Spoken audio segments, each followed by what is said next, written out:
In this talk, I want to explore what we, that is you and I, can do, person in the street, what we can do to play our part in ending one of the prime ways that evil finds expression in our society, which is through war. I say we, as I believe that the ordinary person has much greater responsibility for being able to change the world than many of us believe. And we can't any longer afford to leave everything up to our world leaders, not least because they're the ones who've got us into most of the messes that we're in today. And I feel that this is a timely opportunity to look more closely at this issue of war. As right now, the world is in the middle of two very large ones, both of which are pulling us in other directions and are affecting, or should we say, infecting the rest of the world in many detrimental ways. Not only is a larger war in the Middle East a distinct possibility, and folks, I hope by the time you get to see this video or read it on paper that this will not have happened, but also resources that could be going to nations that are suffering as a result of climate change are having to be diverted to the war effort. The danger which our world is in today is heightened by the fact that those currently responsible for the Israeli Hammas and Russia-Ukraine wars have, like Hitler, a scary fanaticism about them. See Putin, see Netanyahu, see the leader of Hammas, as well as we'll be seeing strong psychopathic inclinations. For example, when Hitler knew that he had lost the war, he gave instructions for his whole country to be destroyed. Just imagine if he had had access to the nuclear trigger. Putin does have, and there's no saying what this cruel, ruthless, and paranoid little man might do. I say sort of little man because all his bigness and pomp and ceremony is all to hide his inner inadequacy. What this ruthless and paranoid little man might do to save face if he realizes his country is losing. So in this talk, I'm going to talk about the psychology of war in general, but the examples I give to illustrate my points will be mainly pulled out of these two big wars. Because as I see it, while wars are all triggered by different catalysts and they're fought over a multitude of different issues, they're nonetheless all expressions of similar aberrations of our human nature, especially on the part of those who initiate them. And sadly, we can't move closer towards doing something to end war unless we're much clearer as to what these aberrations are. Now, before we go into this topic, I want to remind you something that some of you may not know, and that is that wars are not endemic to human society. I say this as a lot of us believe in the myth that human society has been a tale of endless savagery, and in the past times, primitive men have continually clubbed each other over the head and drew screaming women by their hair into dark caves.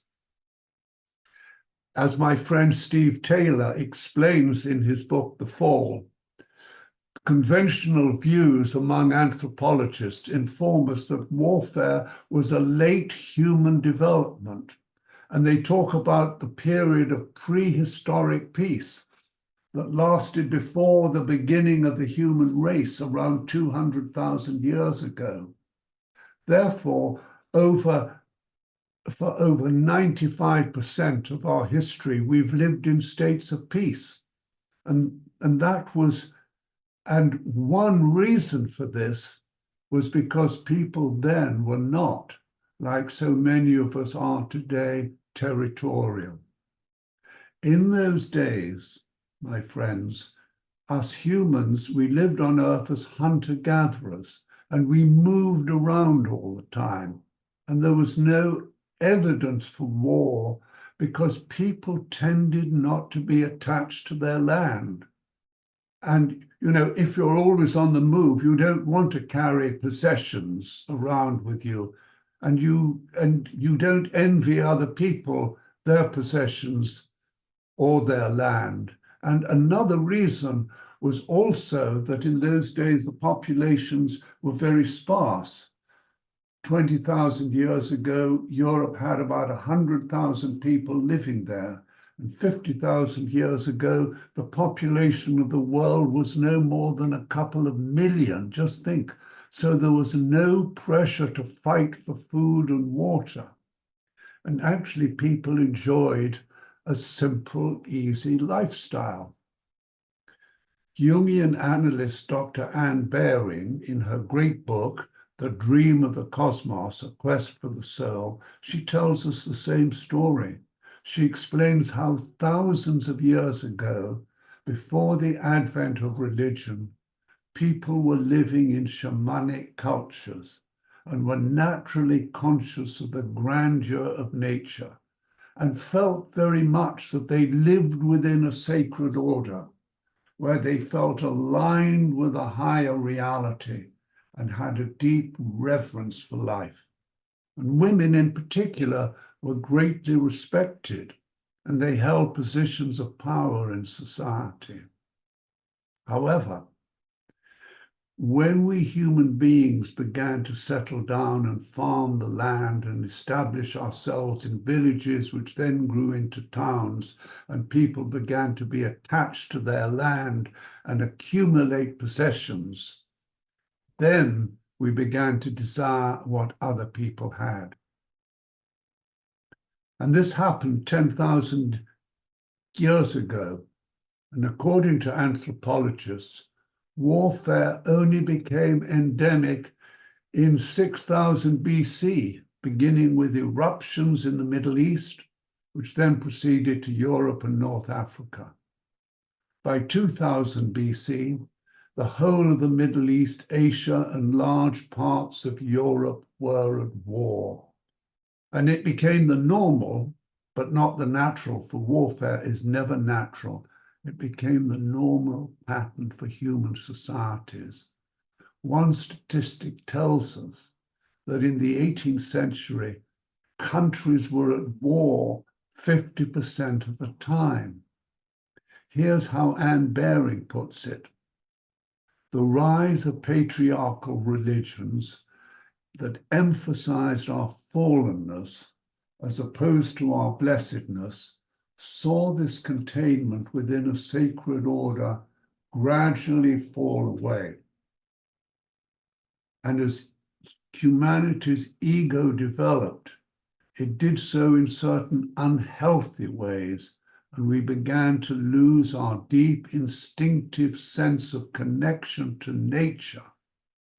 And the shaman who saw soul in all things and who revered the natural world became replaced by the hero or conqueror who didn't, and instead saw his role as needing to overcome obstacles and kill evil dragons. In a word, this signified a disconnection from our own core nature and from nature around us as well as the emergence of a patriarchal worldview, which was both demeaning and disrespectful of women, and where the collective consciousness of mankind became increasingly infused with the idea of conflict. For the ancient Greeks, for example, war was something to be gloried in. And a few years ago, I read Simon Sebag Montefiore's great book on Jerusalem. And if you do, you'll find it's full of the vicious activities of the Muslim, Jews, and Christians who seem to do very little but butcher each other in the name of God. In fact, more people have died for religious reasons than for any other cause. And in fact, God is continually being evoked by would-be warmongers in order to justify their slaughtering proclivities. I think Bush, as far as I remember, Bush invoked God in the Iraq War. And in the Middle Ages, if you remember, the Crusaders powerfully invoked Christ in their battles to rid the world of what they saw as the vile infidel. Today we see terrorists praying to Allah as they fight to eliminate the evil materialistic culture so they may establish their godly Sharia law where women are denied all rights and must be stoned to death if adulterous. Not unexpectedly, Putin has enlisted the Russian Orthodox Church to support his war. And Kirill, the head of the church, he preaches to the Russian people that it's a holy and patriotic activity for young men to go out and die for their country. Rajika. Okay. I'm going to look what goes on in wars. I think we're all familiar, but I'm just going to remind you of their main characteristics. What all hot wars, that is active, killing people with bombs and bullets and knives and guns, what all hot wars have in common is that they're evil. They're full of hatred and violence, and they're generally started for pathological reasons, which we'll get into later. Old men tend to initiate them. Young men tend to fight and die in them, as do women and children. Again, see both the Hamas-Israel and the Russian-Ukraine wars. At the time of giving this talk, over 24,000 innocent Palestinians have been killed, 10,000 of them being women and children. 10,000 women and children. I have little doubt that by the time this essay sees the light of day, the tally will be over 30,000. And though people talk about rules in war, the truth is that when wars rage, the rule books get torn up, and their initiators mostly commit war crimes, which is certainly the case with both Putin and Netanyahu. Putin's aim with Ukraine is as much to kill and terrorize the civilian population there as it is to kill soldiers. And Netanyahu shows utter disregard for how many thousands of Palestinian women and children he slaughters. And in this way, I see that both men are as much terrorists as any member of Hamas or ISIS. Wars create terror, and those who create terror, in my eyes, are terrorists. The tragedy of war, and I think one reason behind why they happen, is that it gives those involved permission to behave completely inhumanly. For example, when Hammas raided Israel, killing many people, they also raped and tortured hundreds of women in indescribably horrendous ways before killing them, showing their patriarchal, pathological hatred not only of Jews, but also of women. And again, in Israel's way over the top revenge on Hamas, no care was given if the person being butchered happened to be a woman or a child. As I see it, it's as if war gives permission for the dark, deeply repressed Mr. Hyde side of our ordinary Dr. Jekyll's nature to come out of hiding and do its worst, bringing our closet rapist, killer, and torturer that we don't even know that we have inside us in our unconscious, bring that killer and torturer out into the light of day. Very interestingly, a survey was done on what made people participate in the horrendous grisly massacres that took place in Rwanda. And what transpired, my friends, was that the perpetrators were mainly men and women, ordinary men and women, who were caught up in extraordinary circumstances. In other words, they weren't especially violent. They weren't kind of psychopaths, but they were ordinary people caught up in particular situations, enabling their Mr. Hyde, their nether side, to emerge. Therefore, the Vietnamese peace activist Thich Nhat Hanh was therefore speaking the truth when he said that we all have war inside us, not just the soldiers. It just takes the appropriate catalyst to bring this ugly dimension of ourselves out into the light of day.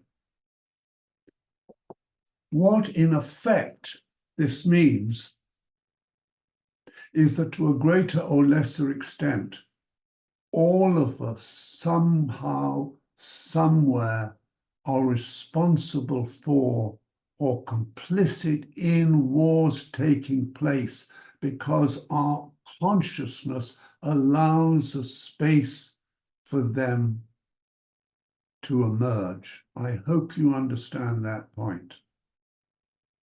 What happens out in the world is a lot the result of what goes on inside us. Or as people say, as within, so without. So my point is that I don't think wars will cease unless many more of us human beings do a lot more work to heal our shadow sides or those unconscious part of ourselves that, unbeknown to so many of us, are full of aggression, violence, and trauma. Because the point is that wars create a huge amount of trauma. They kill people's hearts as well as their bodies, and may be seen as an expression of the acting out of particular traumatic patterns which nations hold in their collective psyches. I don't think we would find war-mongering tyrants, i.e. Hitlers or Putins, unless there existed something deeply wounded in the psyches of many of the peoples of their countries. I'm not saying that people deserve the leaders they get. I'm not saying that, because I don't think sort of Russia deserves a Putin. but there's something in the wounded collective consciousness of Russia that has created, if we look back at her history, tyrants to hold sway in that country. And just as at a personal level, someone feeling victimized often engages in the victimization of others, so this is true of nations. Let's look at Israel. As I see it, Israel carries the deep trauma of Auschwitz and centuries of anti-Semitism inside its collective psyche. It also carries the deep insecurity of a tiny country surrounded on all sides by enemies who want to obliterate it. And as I just said about Russia, if we look back at her history, we see trauma everywhere. Catherine the Great, Peter the Great, Ivan the Terrible, millions put to death in the gulags by Stalin. So perhaps it is not by chance that Putin, the terrorist, is their president. I say these things as they give a context at one level as to why Netanyahu and Putin act in the particular brutal ways that they do. Brutality is in the air.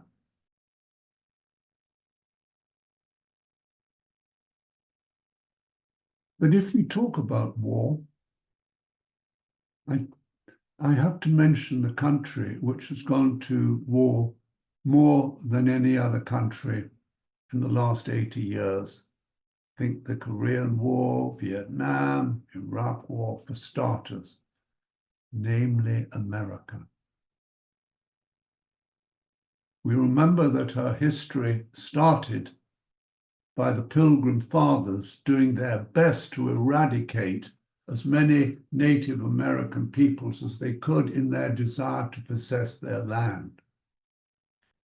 And here's what I wrote in my book, Awakening the Universal Heart, about America. Many Americans may have to face the fact that for years their country, in the role of leading the world, quote unquote, has played the role of arrogant military juggernaut, doing her best to dominate through her military might.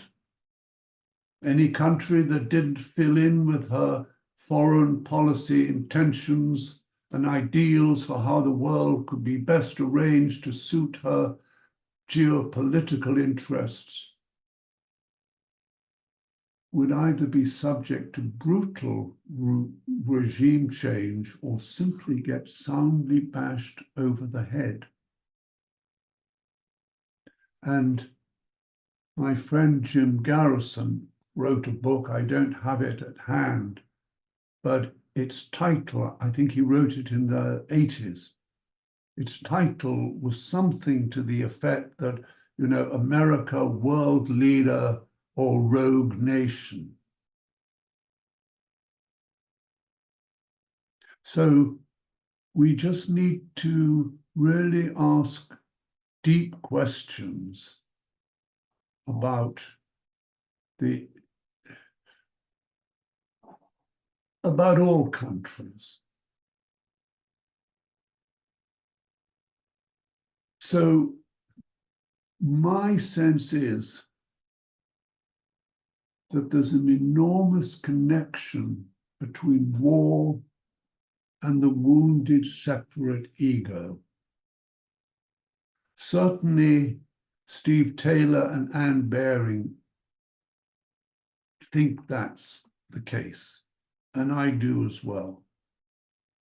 And just as in the individual, it tries to compensate with accumulating possessions and seeking power and control, well embodied in Donald Trump, for example.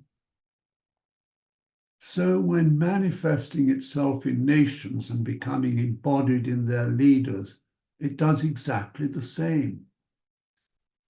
I maintain that ego separation is the main cause of warfare. I'm going to say that again. Serge maintains that ego separation is the main cause of warfare. And I say this because when we exist in states of separateness, we feel empty and insecure. We feel we're lacking something.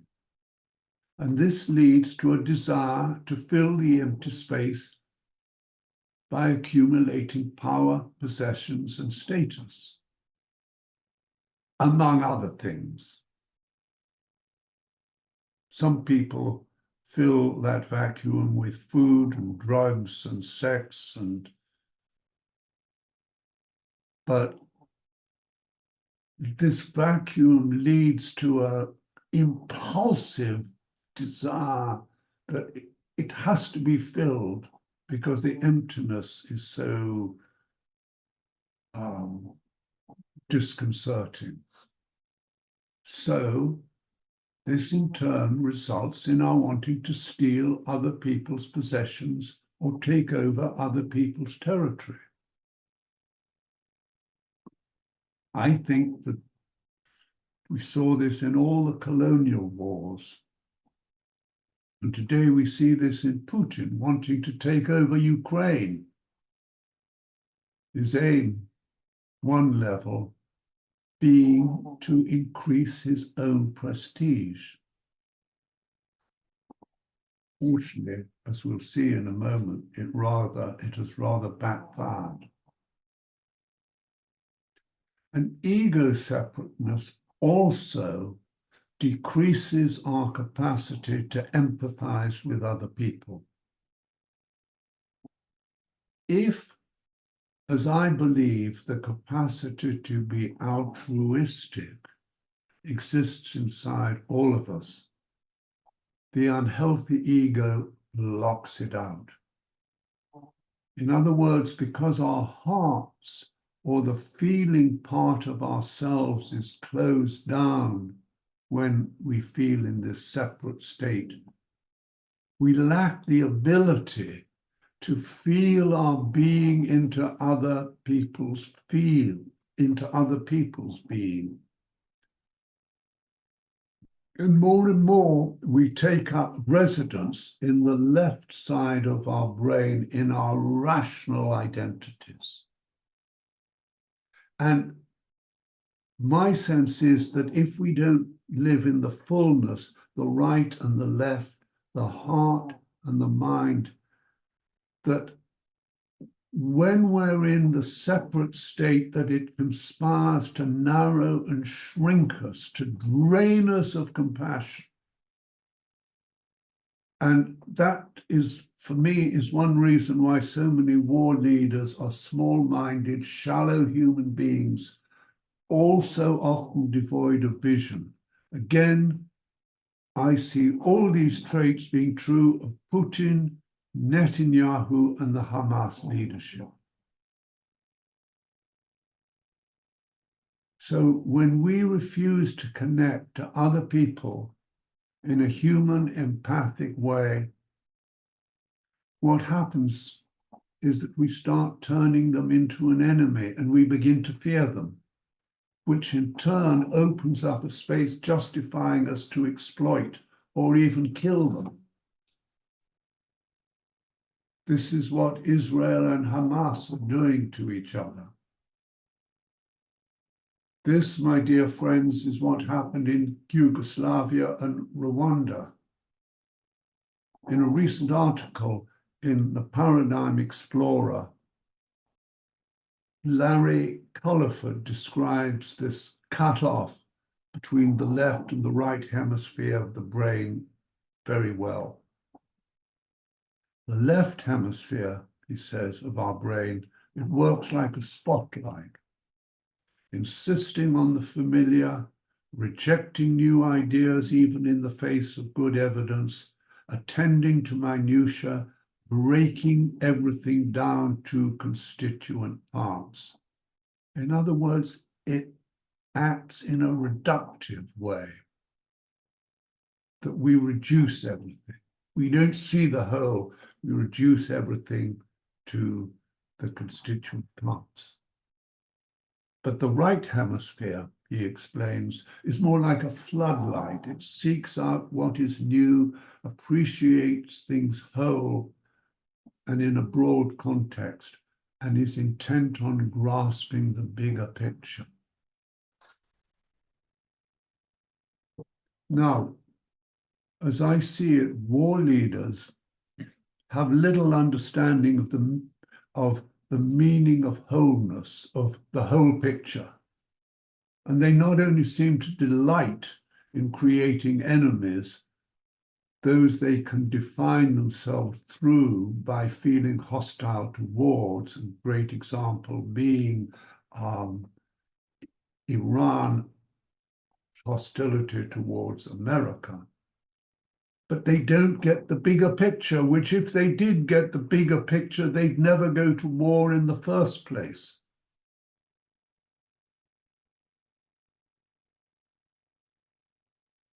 What ego separateness also does is that it inclines us to identify as being part of a group or race or religion, where we perceive those in our group and being like us as therefore good and our friends, and those not in our group as being bad and therefore our enemy.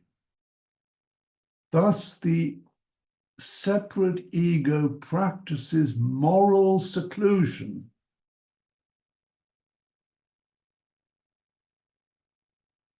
which lies behind a lot of apartheid, which is a function of war. I'll get onto that later. And so we strengthen ourselves by doing what we can to destroy those in the other groups.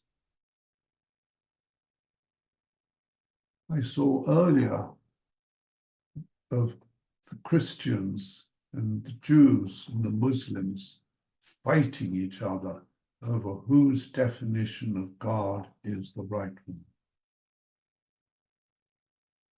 Actually, we're seeing this happening inside America at this present moment, where those identifying with MAGA, Trump's great Make America Great Again, regard those who don't identify with MAGA very much as the enemy.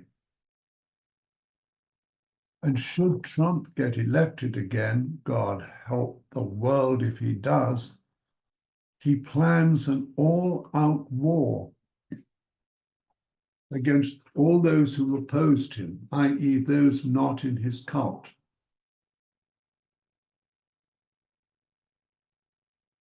But can you see this? We only feel secure if we're left-brained, if we feel separate. We only feel secure with those who see the world the same way as we do, or have the same colored skin as we do, or belong to the same religion as we do, or believe in Donald Trump as we do. And so there's no sense of the bigger picture. There's no sense of humanity. Sam Keen, many years ago, when I lived in California, and I was very privileged to get to know him. He's a terrific thinker. I did a wonderful, I spent a month with him and Joseph Campbell learning about mythology. Fantastic guy. He's still rocking and rolling. He's 88. Sam Keen wrote a book, Faces of the Enemy, and he sheds light on this issue when he reminds us that we have no chance of lessening warfare unless we look at the psychological roots of paranoia, projection, and propaganda, nor if we ignore the special interests of power elites, the historic, racial, economic, and religious conflicts, and population pressures that sustain the war system.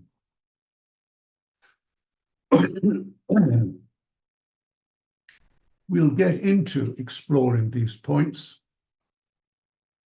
and also sort of look at the further damaging effects of the wounded ego, which species-wise so many of us seem to have fallen into. But first, my friends, we need to take a closer look at the system that we live in today and understand very clearly that just as in the hunter-gatherer days, the world was not conducive to wars, and so they didn't take place, that today the world we live in is very conducive to wars, and that's why they break out. And if they don't break out necessarily into a hot war, war-mindedness is in the air all the time.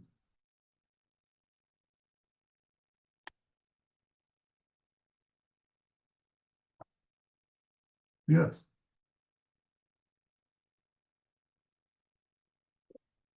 We may terminate specific wars,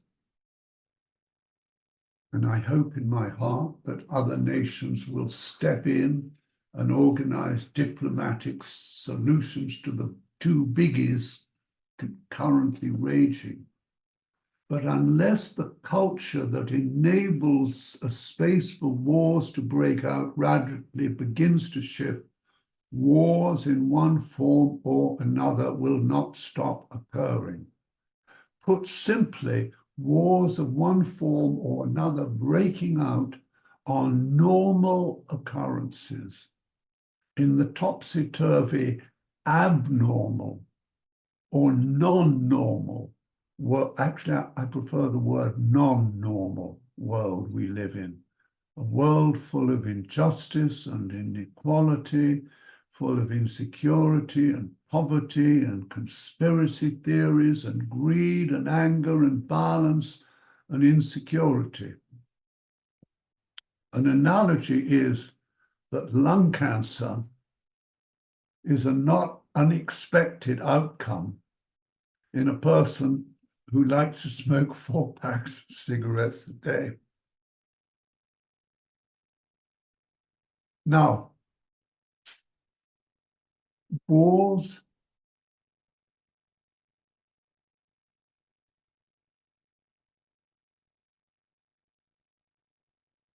take many different forms and shapes. Wars ain't only fought with guns. They take place on many different kinds of battlegrounds. Today, we see countries involved in cyber warfare, in trade warfare, ideological wars. We see financial warfares to exact sanctions, where the awful thing in sanctions is that it's not the leaders who get punished, but the poor people in the countries who get punished. We also see a continual ongoing global civil war continuing to rage between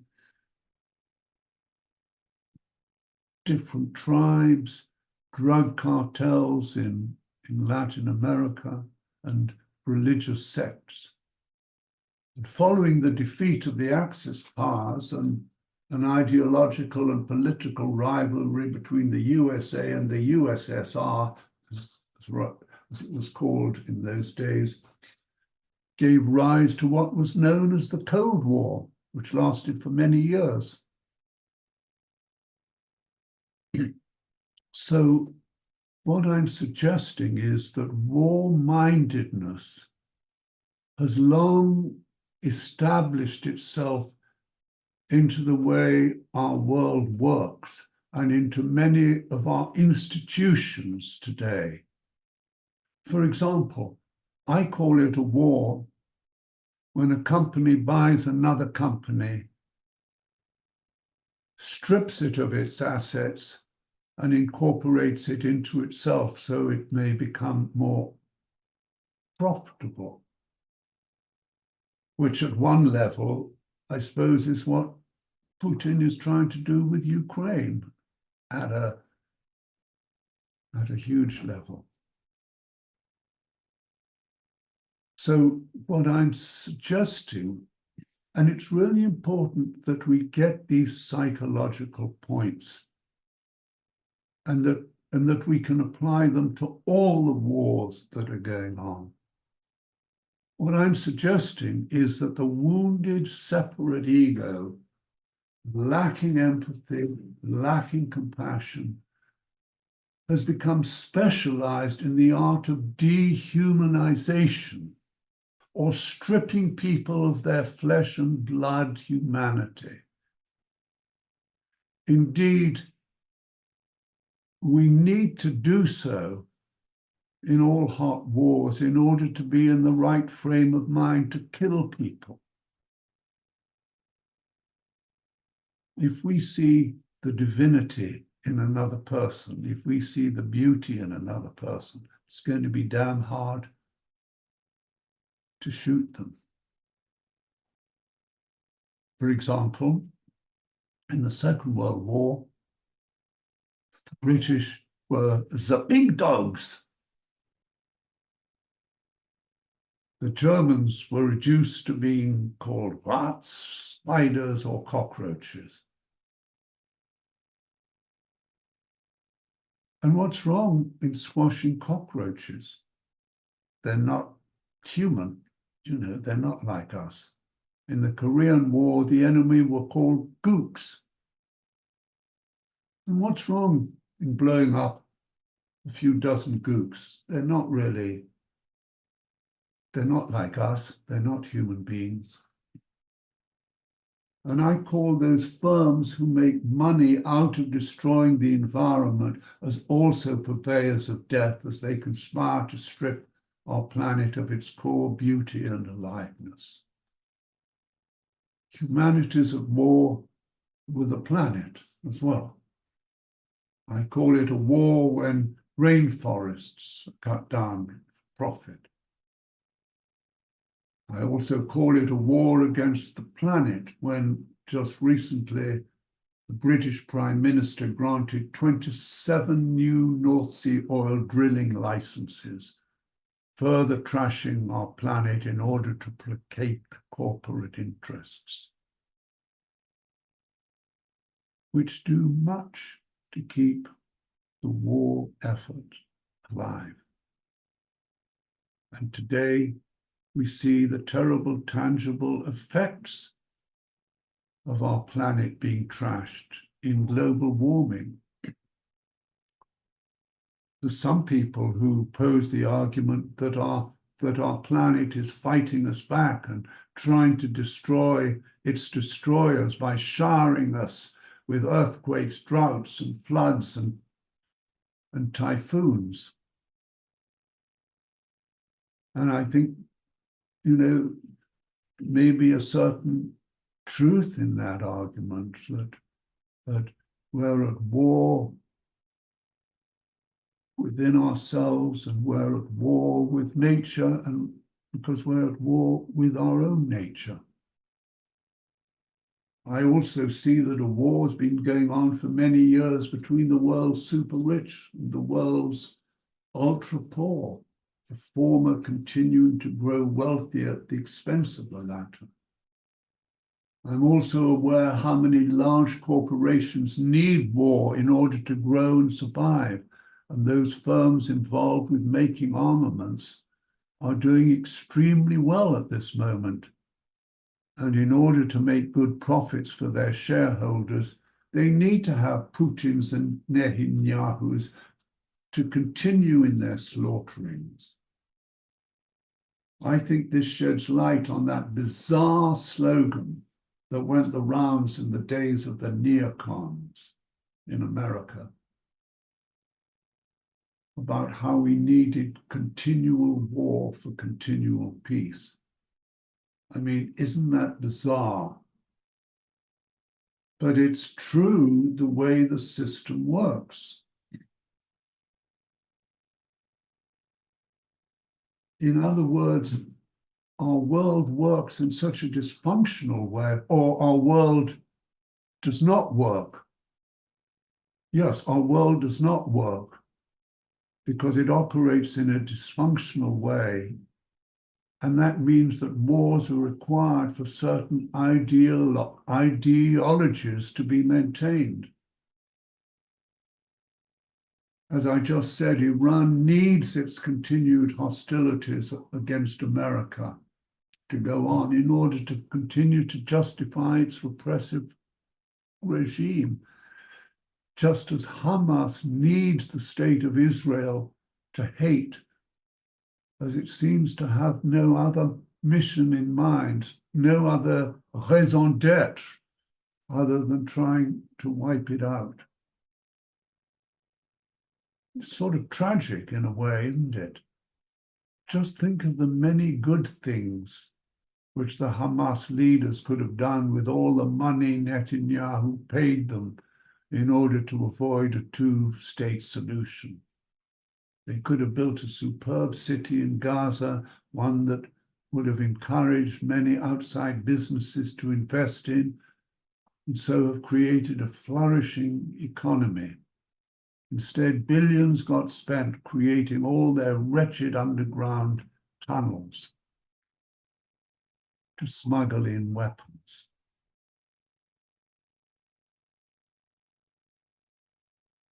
That's the mindset that needs to change. But we also need to understand that there's many other ways that we can be a dehumanizer or a killer or go to war without being involved in a corporation or without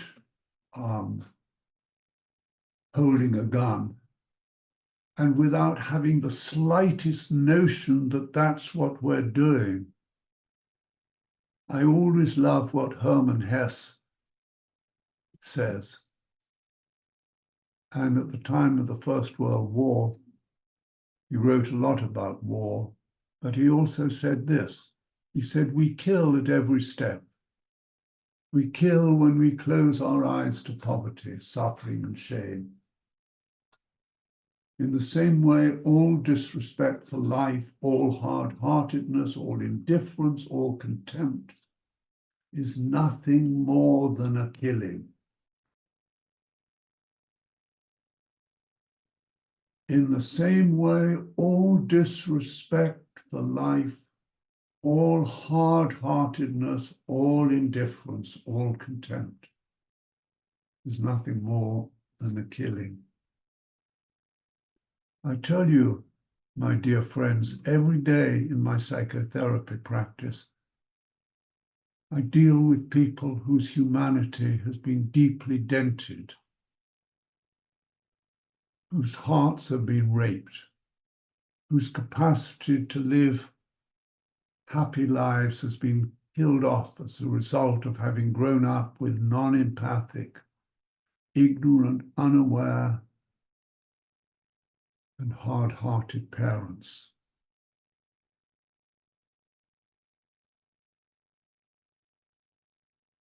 I regard war as something that can basically break out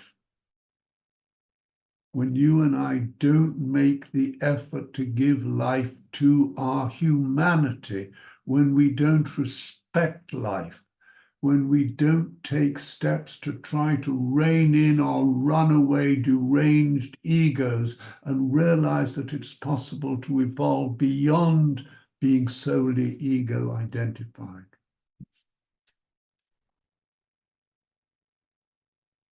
Put another way, if you and I don't take care consciously to work inside, to work at activating inside ourselves those deep places that enable us to enjoy, celebrate, love, and cooperate with life. We become a vacuum. We become a space into which those negative traits of greed, envy, violence, hostility, the desire for revenge, power, and control are allowed to seep in, and then war becomes a possibility. So, as I said earlier, unbeknown to many of us carry inside us a capacity for war. I say that Netanyahu would not have responded to the Hamas onslaught in such an aggressive way had he not been aware that the desire for revenge would have been strong in many of his people. Putin invaded Ukraine in the knowledge that had he just been able to walk in without resistance, many of his countrymen, not all, but many, sharing his sorrow at the loss of their empire, would have thought it a good idea.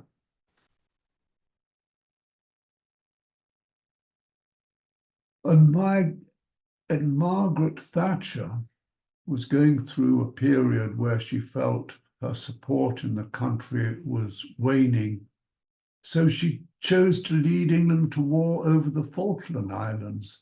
And in her case, it was a successful political move as it rallied the country around her. She knew there was still a mindset of rule Britannia, Britannia rules the waves inside Great Britain. And playing on it actually won her the next election. So at one level, the leaders of countries who take their nations to war are not wholly stupid. I mean, they're stupid in terms of the overall outcome of what the war will lead to, but they're not stupid in that they know that it will win them acclaim and therefore assist their popularity and thus help them stay in office, which is what so many world leaders are so attached to. It's extraordinary how addictive power is. Do you remember that famous saying by Lord Acton about absolute power corrupting absolutely? Anyway, my point is that if these world leaders did not feel there was support for war, at least in its initial stages, they probably sort of wouldn't initiate it. An exception to this rule, of course, as we'll see in a moment, was the Iraq War, where in England there were more anti-war, there was a bigger anti-war demonstration that had ever happened, but still Tony Blair refused to listen to it for reasons which I'll tell you in a moment. The problem is that once wars have been launched, primarily because of the limitations of the left-brain ego-separatist mindset, many stupid decisions tend to get taken. There's an extraordinary stupidity about war. Okay, there have been things sort of written about great strategicians in the past. But overall, isn't anything that creates killing of people something stupid?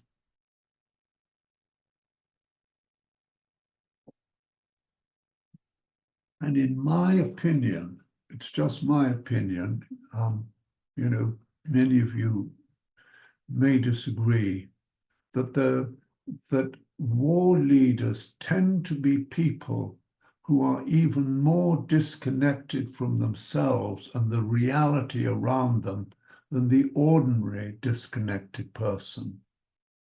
And there's also a strong likelihood that they suffer from a folie de grandeur, which in turn can lead them to often be very deluded and consequently make many mistakes.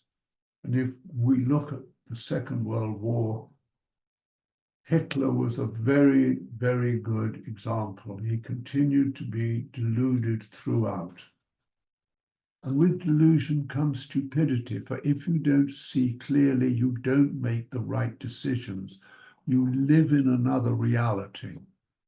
The Hamas, Israeli, and the Russia-Ukraine and the Iraq wars all show extreme miscalculation on the part of those who initiated.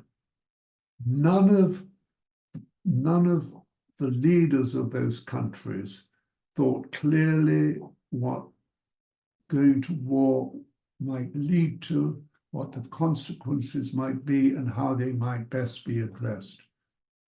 Because the separate ego doesn't think of wholes, it doesn't think of long-term futures.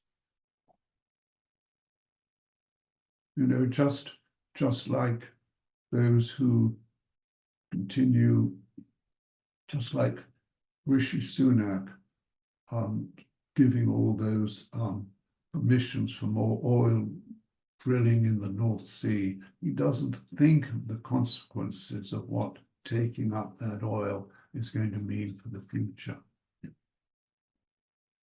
In my dear friend Steve Taylor's recent book called Disconnected, The Roots of Human Cruelty and How Consciousness Can Save the World, he uses the word hyper-disconnection to describe many war leaders.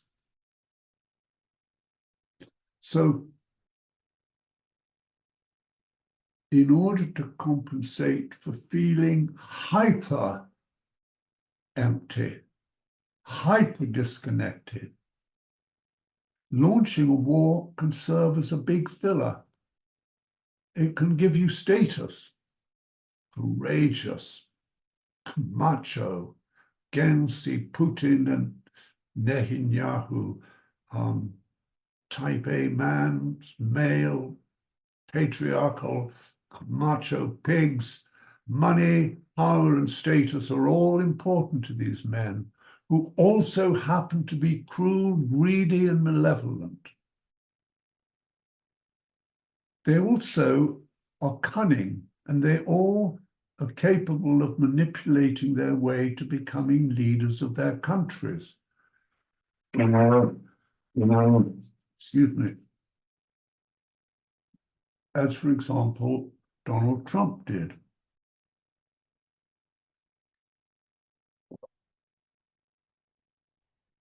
The Polish psychologist called Lobachevsky, he had a terrific word to describe these kinds of people.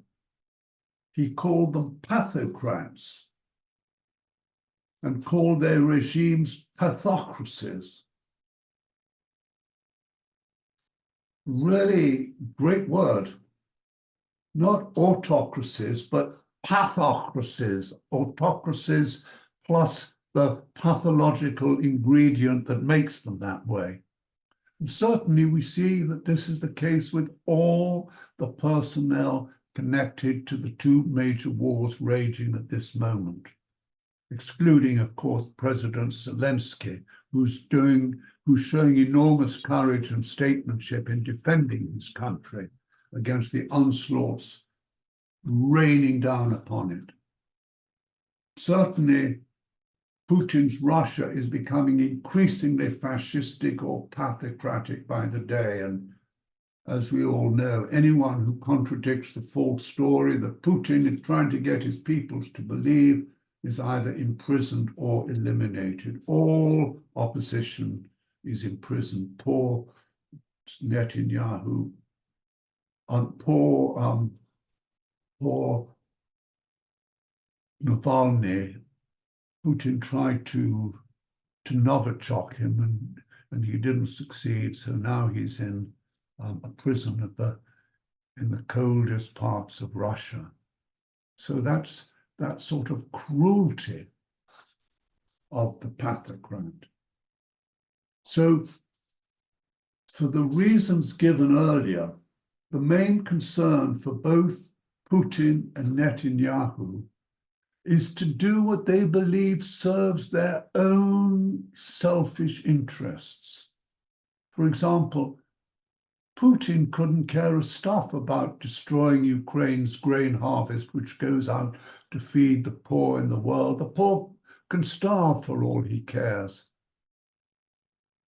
And the Ayatollah Ali Khamenei, the genocidal supreme leader in Iran who funds Hammas, regularly orders women who oppose this repressive, misogynistic travesty of Islam.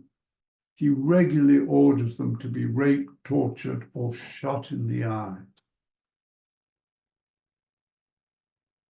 And the tragedy is that what all these pathocrats believe in their deluded states is that they are the good guys and the others are the baddies, the evil ones, and they're in the right, and that a war on what they perceive as evil will kill off evil.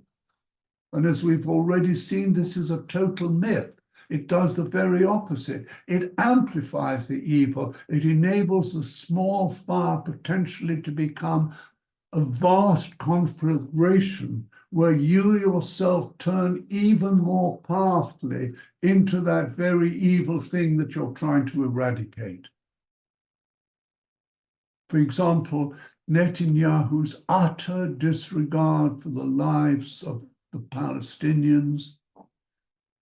I remind you again that over 23,000 have been killed, mainly women and children, has actually not only put his country into even more danger,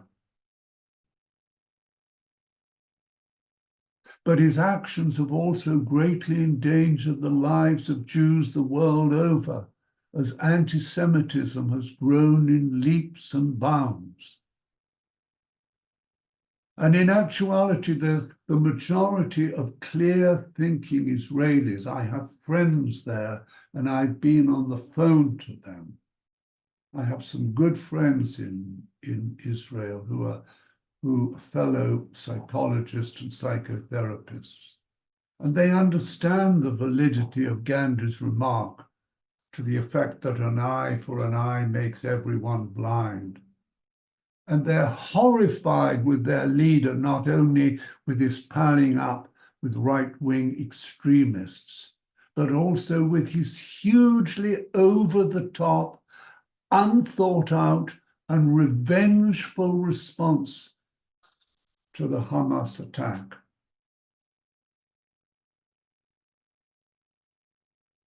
Netanyahu, in his dumbness, he never learnt the lesson that Bush and Blair's earlier mistakes should have taught him, namely that you don't eliminate terrorism by killing off terrorists or by treating the Palestinians in the disgraceful way he's done throughout his leadership. Rather than playing terrorists at their own game, responding to Hamas's terrible attack upon him with even greater thuggery, what he should have done was to change the environment conducive to terrorist breeding in the first place. My thesis is this, and a lot of people disagree, but I feel this, that if the Palestinians hadn't been treated as fourth-class citizens, I am sure Hamas would probably never have done what they did. In Scylla Elworthy, a fantastic peace activist, in her words, terrorism is a tactic rather than a definable enemy. Their numbers are controlled by the level of anger and hate that drives people to join their ranks. Okay, Hammas may have lost some of its legs, which, like an octopus, it can regrow. But its head has not been severed, and no matter how much violence is hurled against it, this may never happen as its tentacles are worldwide. And that's the truth of all terrorist groups. And as I see it, terrorism is a symptom of the dysfunctional world we live in. And terrorism will not go away unless the world changes radically for the better. And among other things, the vast gap between the haves and have-nots is drastically reduced. I think what is not understood is that many young men join terrorist groups, and we particularly see this with the Taliban, because there's no other way, there's such poverty around that there's no other way for them to finance their families. And I say that just as swamps are excellent breeding grounds for mosquitoes, so places like the Gaza Strip are a prime breeding ground for terrorists.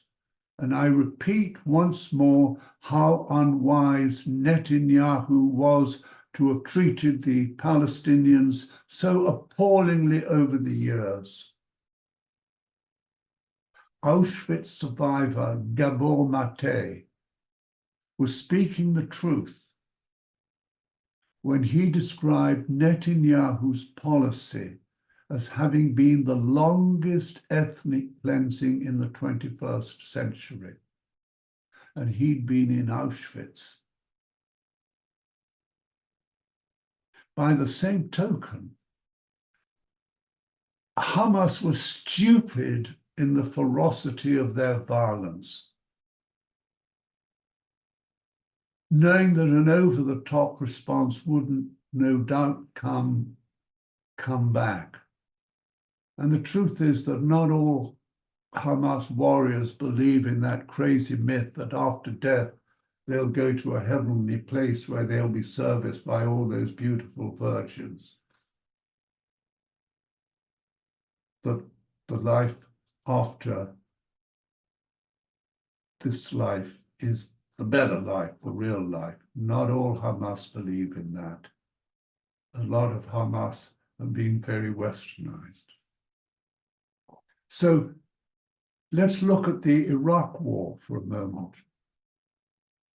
And again, I just give these examples just to show what stupidity and mindlessness and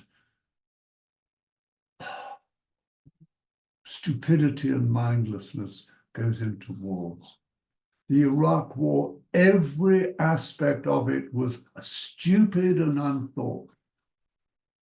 First, it was stupid to have invaded Iraq on the grounds of misinformation regarding Saddam's supposed weapons of mass destruction. My sense is that if there hadn't been oil wells in Iraq, and if 9/11 had never happened, requiring Bush to show some sort of masculine resolve, that Saddam would have been left well alone to kill and torture his own people to his heart's content. The second stupidity was Blair palling up with Bush. And why did he do it? Because he was unconscious of his own inner security. He wanted to be seen up there on the big world stage with the big Bush and be lauded as a hero, saving the world from the tyrannical Saddam. Had he been aware of his grandiosity and his narcissism, the grandiosity is always a cover-up for the narcissistic disorder, he would never have gone to war. And that's why it's so important that politicians and people in power in countries be aware of their unconscious side. Be aware of the angels and demons that drive them from their unconscious. And be aware that there can be angels, that it doesn't just have to be the demons. But to carry on with the Iraq War, I know I'm saying what you know already, but it's good to be reminded of what we know already, is that the invaders presented themselves as conquerors, not liberators, and did nothing to enlist the support of the Iraqi people. And among the many consequences of this war, as I see it, was the unnecessary killing of many hundreds of thousands of Iraqis and the emergence of ISIS. ISIS, as I see it, the prime cause of ISIS was the Iraq War. Putin's invasion of Ukraine was also utterly stupid and tactically a grave mistake. That he was delusional that he could just walk in and the country would cave in. He also failed to see that his army was not in good shape. And again, like Blair, his desire to be seen as the hero restoring the lost empire of the great Russia actually resulted in lowering his stock in the eyes of the world.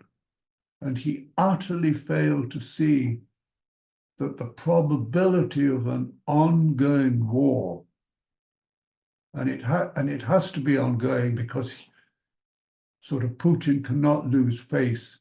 His ego is much too big, his wounded ego. Putin utterly failed to see that the probability of an ongoing war was going to decimate his country financially, socially, and culturally, and actually make his position more fraught with danger, which is what has happened.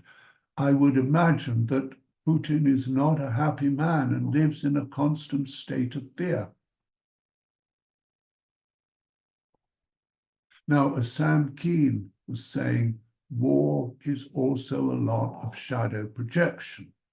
And by shadow projection, I mean, if we don't want to see something inside ourselves, if I don't want to see that I'm a fat man, I will see another person and project it onto them so I could say, oh, that awful fatty out there, I'm thin, it's fine.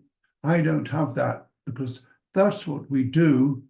And hot wars, like these two wars that are going on, happen because of a projection of our own dark shadow onto the other.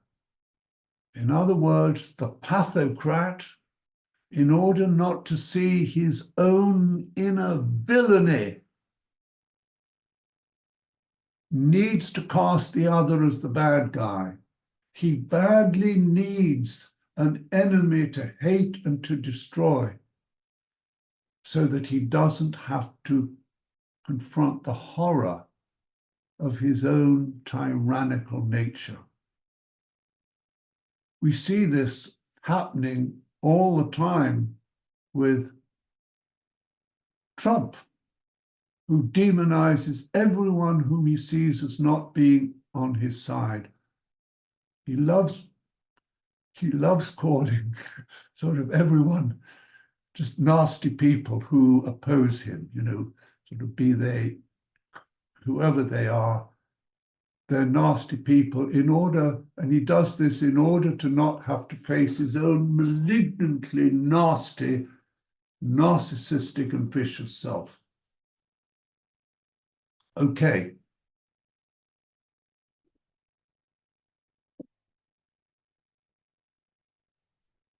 I think probably that NATO made a mistake in encroaching so close to Russia. I do think they but I think they miscalculated Putin's capacity for paranoia. Oh, excuse me, I've got a cold. But they miscalculated his capacity for paranoia, but not because there's any intention to invade sort of Russia, as Putin believed, projecting his own belligerence, paranoia, and insecurity onto them, but they did so to protect themselves against his belligerence. But they should have known that sort of Putin sort of would have seen this as an act of hostility, because Putin's worldview is that everyone is against him, that the world is a hostile place. And there's actually a theory that a lot of war leaders have had a traumatic birth, and they came out of the womb sort of fighting to be born, and their birth was tremendously painful and traumatic. And psychohistorians have said that the language of a lot of war leaders is take me out of the darkness and into the light, which is the language of the baby being trapped in the darkness and trying to be born and trying to come into the light. And so it may also be a reenactment of their own birth trauma of trying to get out of the darkness and into the light. But anyway, I think that the most straightforward example of shadow projection on Putin's part was his talk that I am invading Ukraine to liberate it from the neo-Nazis there.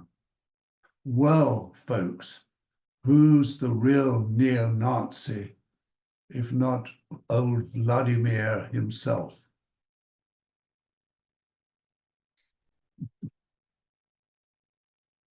Yeah, we have to, smile sometimes. Oh, excuse me. But before I move on, I want to state unequivocally that in thinking about war, we should not take sides, and we should not be against countries because those ruling them happen to be tyrants, as doing so merely perpetuates the warring mentality. An analogy is the way the fans of rival football teams sometimes lay into one another as if they were armed. And if they were armed, I'm sure we'd see many casualties. I repeat earlier, namely that our separate egoic selves have the capacity to view the world in a very reductive way. And far too many of us have far too little compassion towards people who belong to different nationalities, races, religions, have different skin colors, come from different social stratas, or have different sexual orientations to ourselves. For example, not everyone in China is violent towards the Rohingyas, and not everyone in India shares President Modi's hostility to all non-Hindus. I happened to have Jewish blood through my father and Russian blood through my mama, who was part of the old Russian royal family. And I'm aware of the core integrity of the majority of peoples of both countries.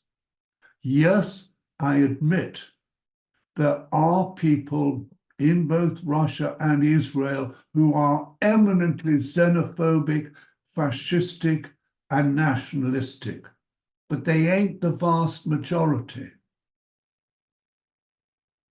Simply put, we should not judge a nation because of the lack of quality of its leadership.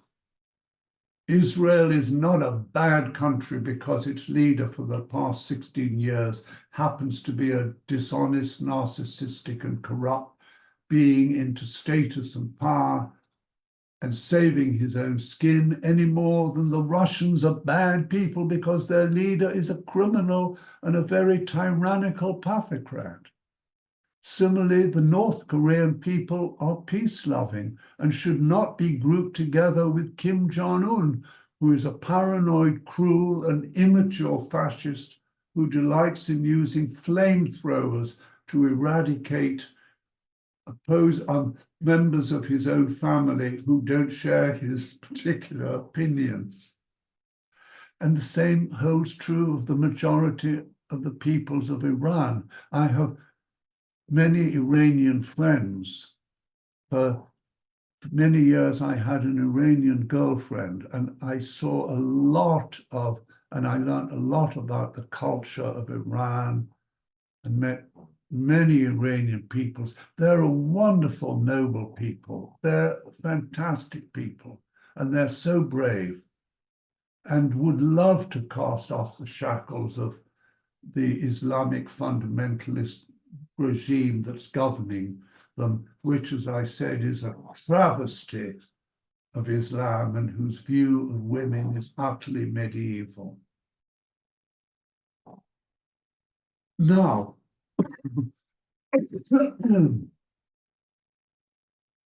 what's needed is that to accept that life has conflict built into it. And one of the ways these conflicts break out is through war. The big problem that the leaders of many nations don't realize when they start wars is that, as Einstein has told us, conflicts can't be resolved at the level they manifest at, and that the only way to reconcile them is to go to a new level, that is, a level beyond the level of the conflict. And the reason why they don't understand is because of undeveloped aspects of their nature. They don't get what other levels mean, and they don't know how to access them. As we've already seen, all pathocrats operate in a very narrow black and white domain of I have to win, else I will lose, and losing is very bad for my self-image. Again, I remind you that one of the archetypal wounds of the patriarchal mindset, the fallout of grace resulting in the emergence of a narrow and disconnected worldview that didn't exist in the days of the hunter-gatherer who felt linked with the deeper beingness of all of life around them. I often experience the same wounded ego problems with warring couples when I'm called to intervene therapeutically. Often both sides feel that not to win the manipulative games they play with each other is to lose, and they desperately don't want to lose, quite oblivious of the possible repercussions of operating in this narrow way. My dear friends, I once worked with a couple. I did my best to help them, but they wouldn't listen, and they were left penniless because all their money was spent engaging lawyers to try to destroy their partner. They destroyed their children and they destroyed their own lives, and both ended up losing. And that's what happens with many hot wars. Even the winners lose in one form or another. Put simply, the wounded ego, one of the characteristics of the hyper-wounded ego is that they feel they have to be in the right and the other has to be in the wrong. And if the other person starts to be in the right, they begin to feel increasingly wrong. And so will do what they can to try to exact revenge. And one way to do this is to make their partner suffer as much as possible. Well, what happens at a personal level is now happening at a national level, with Putin and Netanyahu trying to make the opposition suffer as much as possible. And we just think of this huge amount of money that could be going in such good ways, that's being used to procure more and more weapons to destroy more and more of Ukraine's infrastructure or Gaza's infrastructure. And as with war leaders, so with warring couples. Qualities such as forgiveness and compassion and understanding are not words that tend to be used in their vocabularies. Many feel that to go for peace is backing down and is tantamount to showing weakness, therefore losing the war. For reconciliations, I'm talking about my therapy with couples, for reconciliations to occur or for warring to end, I often have to let both parties understand, A, that if they go on warring, that both may lose, and B, that a new, higher order way of seeing the world exists, and that reconciliation is only possible if this is recognized. Often, this new, higher order way of seeing the world can only happen if both parties learn to bring in heart from the cold, and only heart is able to dissolve the spectre of separationism. And I'm going to explore this in a moment.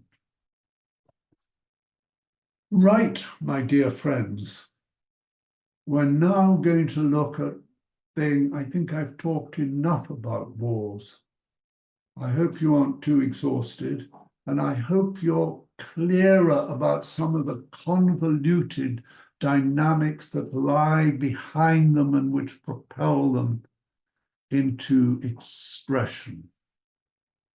And I also want to drive home my point that wars of one kind or another will continue to pop up from time to time, so long as we live in the world that we do, with its particular value systems conditioning us as they do.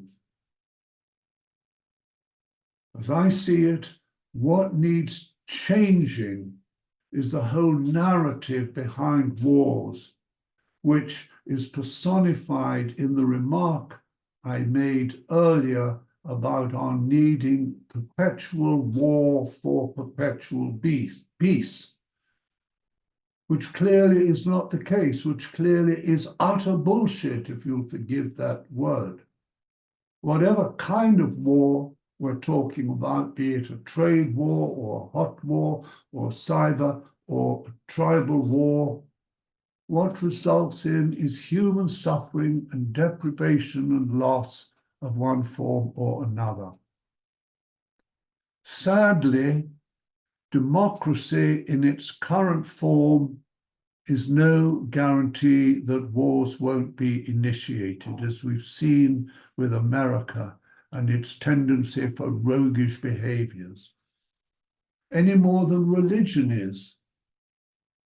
And the sad fact is that while many pathocracies are mainly preoccupied with repressing or being at war against their own citizens, their inherent belligerence and need for an enemy to be against makes them susceptible for partaking in hot wars. Again, see Putin.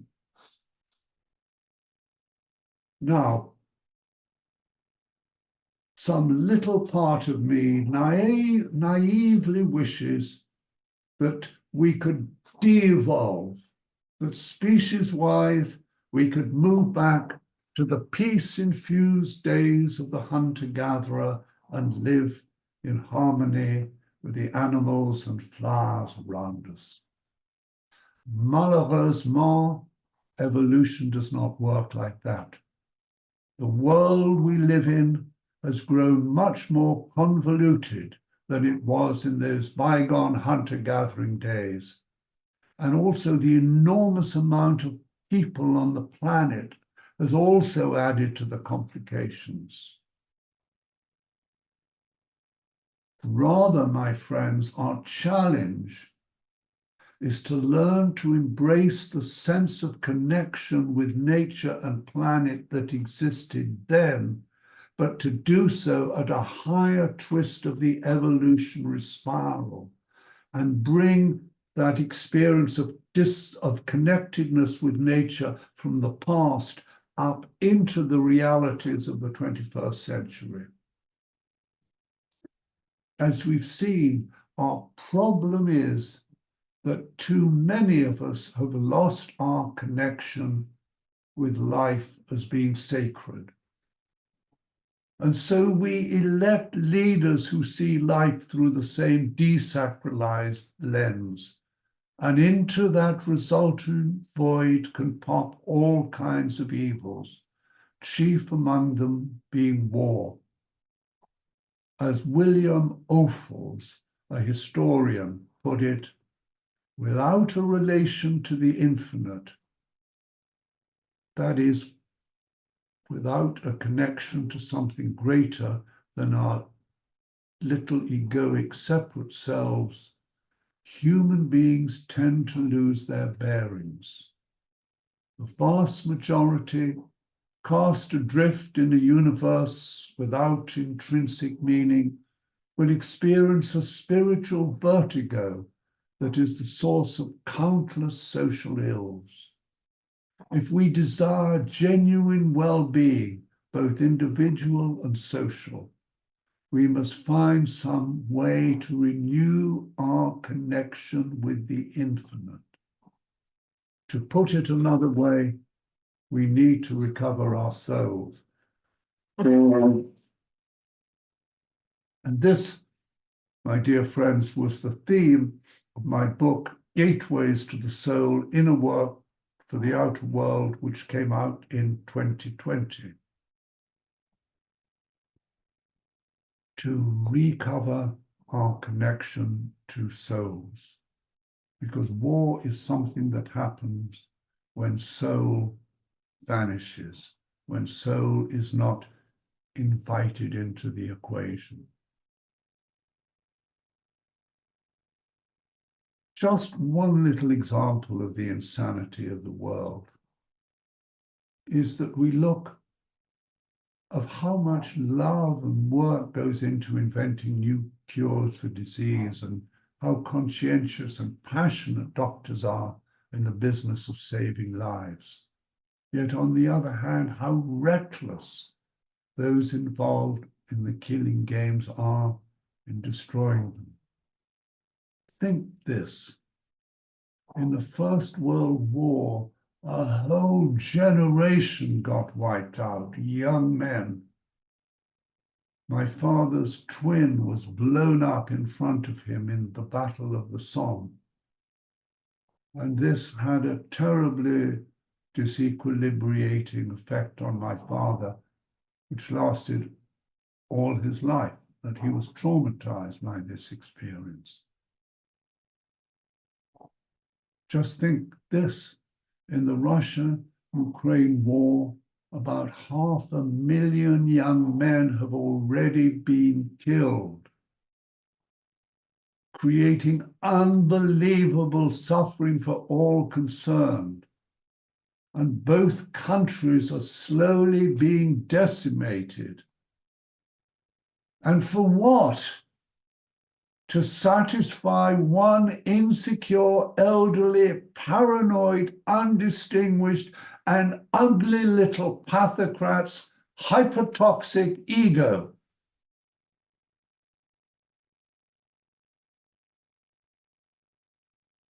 I don't want to speculate when or how these two big wars will end, or what the future holds, as I'm neither a psychic nor a diplomat. In addition, the whole issue is so very, very complex and diffuses and involves the offended egos of so many different interests in so many different nations. But what I will say, my friends, is that international diplomacy as a whole needs not only to step up and be kinder, but statesmen in all countries need to be more aware of how much the concerns of the small part, even if it's a tiddly small part, affect the well-being or lack of it of the larger whole.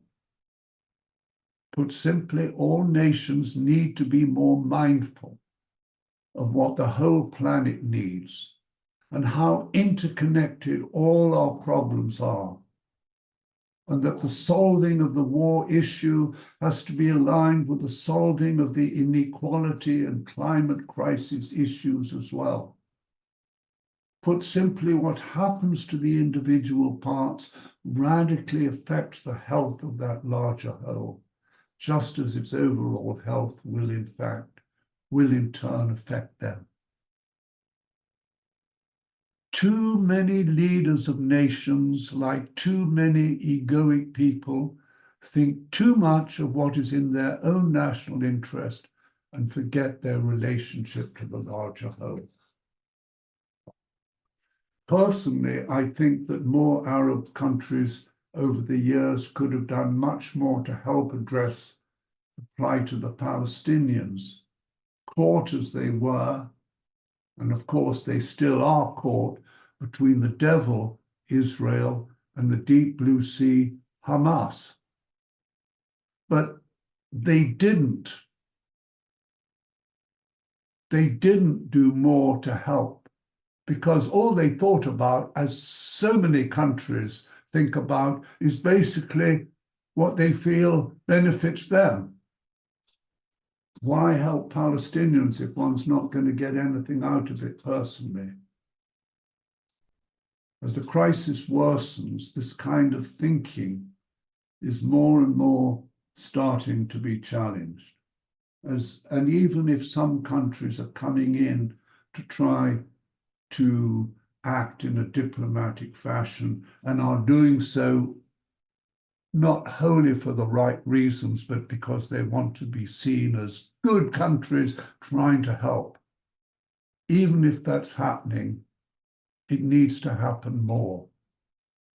I mean, even if it's, even if certain countries are coming in to offer assistance, not for the right reasons, not really because they want to help, but because they feel it's in their own interest, then let it be so.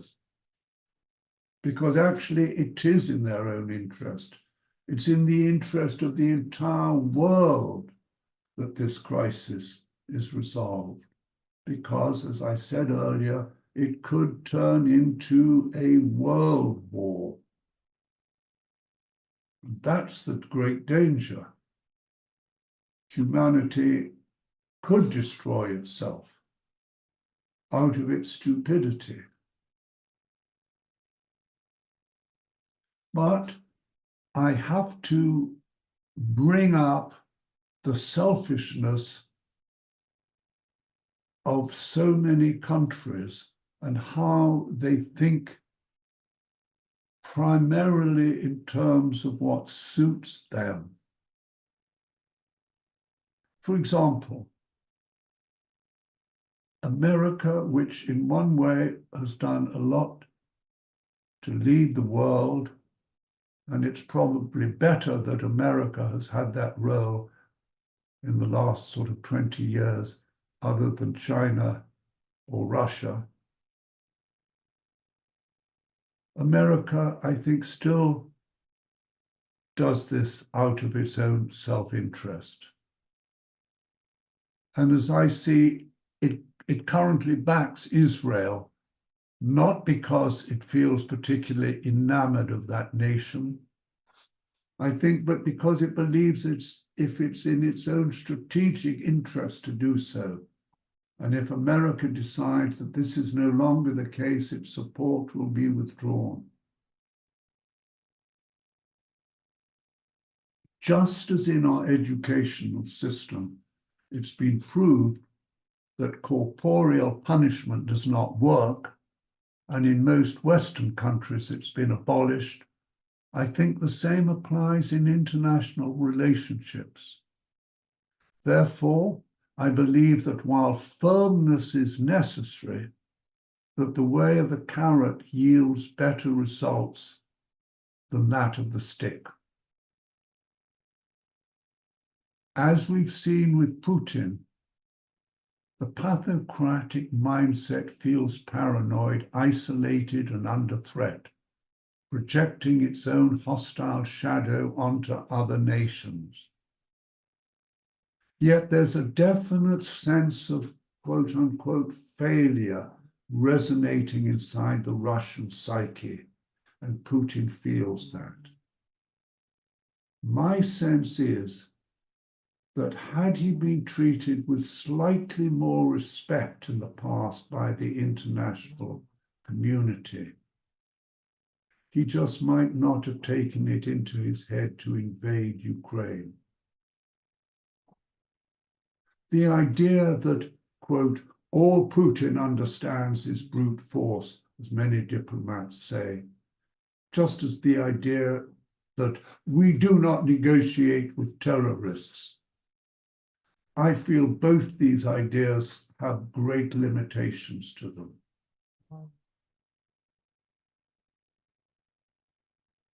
I therefore do not think the belligerent approach.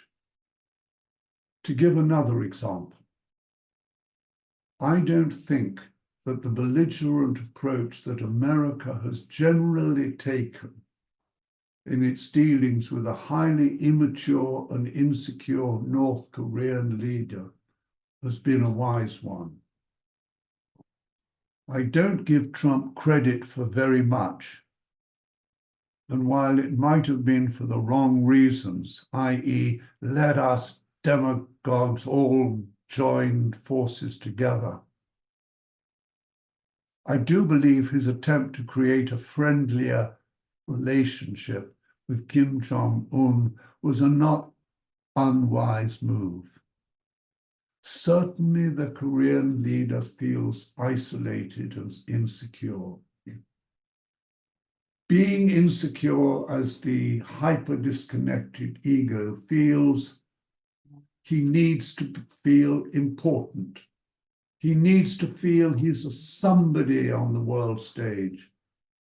And if many other countries continue as they do to look upon him as an errant child, at some stages there's going to be consequences.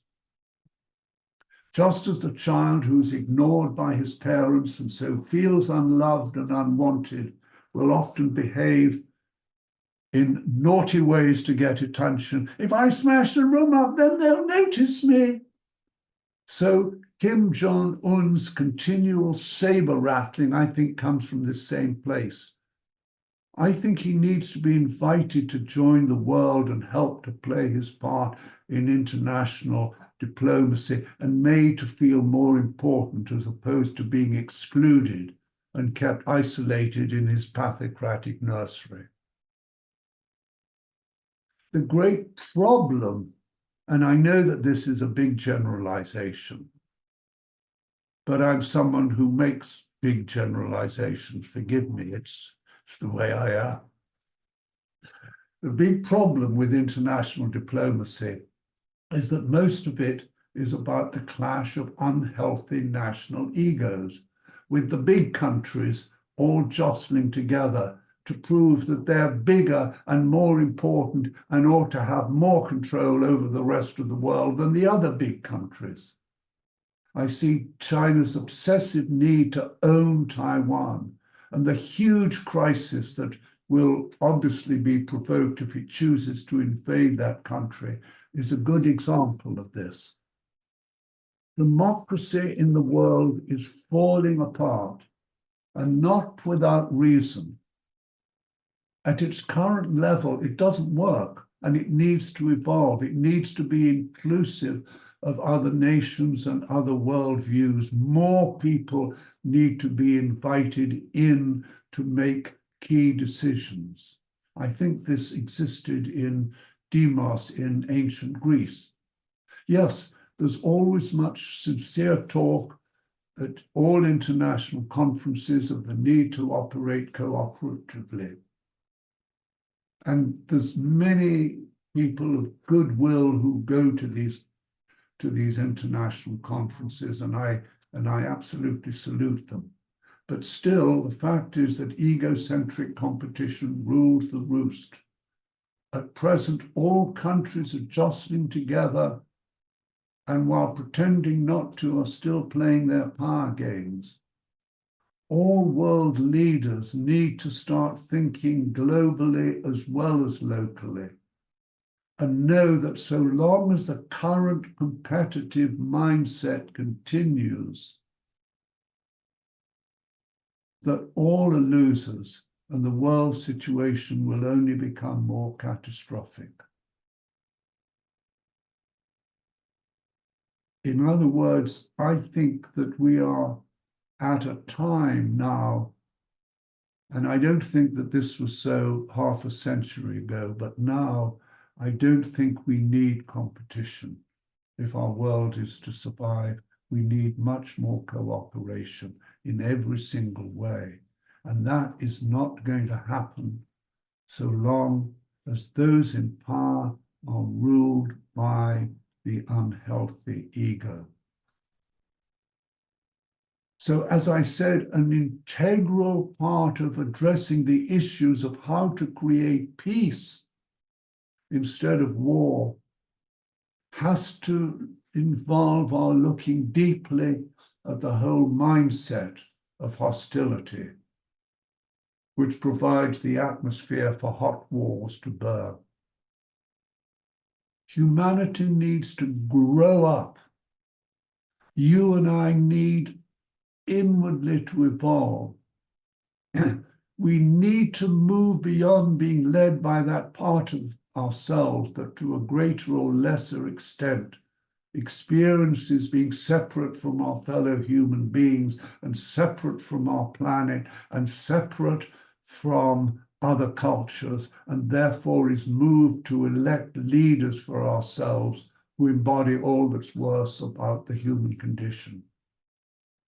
We need to know, not just in our heads, but in our hearts, the truth of Jesus's words that we need to put our sword back into place. For all who take to the sword will perish by the sword. And by that, I mean everything about us that is anti-life instead of pro-life, that is destructive of life instead of helpful to life. Since so many wars evolve around greed, paranoia, insecurity, the need for revenge, the need to feel in control, and an inability to integrate different ideological worldviews, it follows that the more we human beings work at hatching, at giving birth to a more inclusive and holistic worldview, where we realize that despite our many differences of race, religion, skin color, nationality, values, etc., we are all a part of one human family, the more naturally we become a force for peace and harmony. Therefore, anything that you and I, the little person in the world, can do to deepen our self-awareness and expand our consciousness and start shifting into more global-centric states of perception where we can begin seeding the conscious of humanity with a new vision of what it means to be human, the more we play our part in creating a world that is increasingly less conducive to enable warlike autocracies or pathocracies to arise and thrive. To use that old cliche, it's all about our seeking to be part of the solution to problems as opposed to being the problems.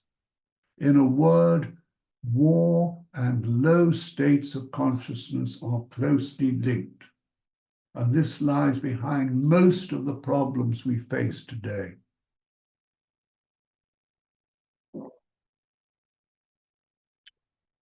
At another level, the war/killing mindset is also an issue of habit. So many world leaders are so attached to the idea that wars are normal and unavoidable.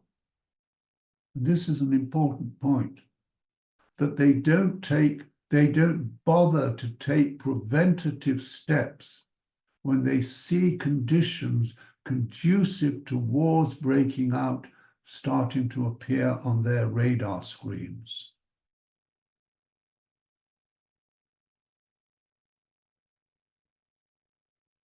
It's a little bit like when we begin to get symptoms, we get a bad cough and we don't do anything about it, and the cough gets worse and we don't do anything about it.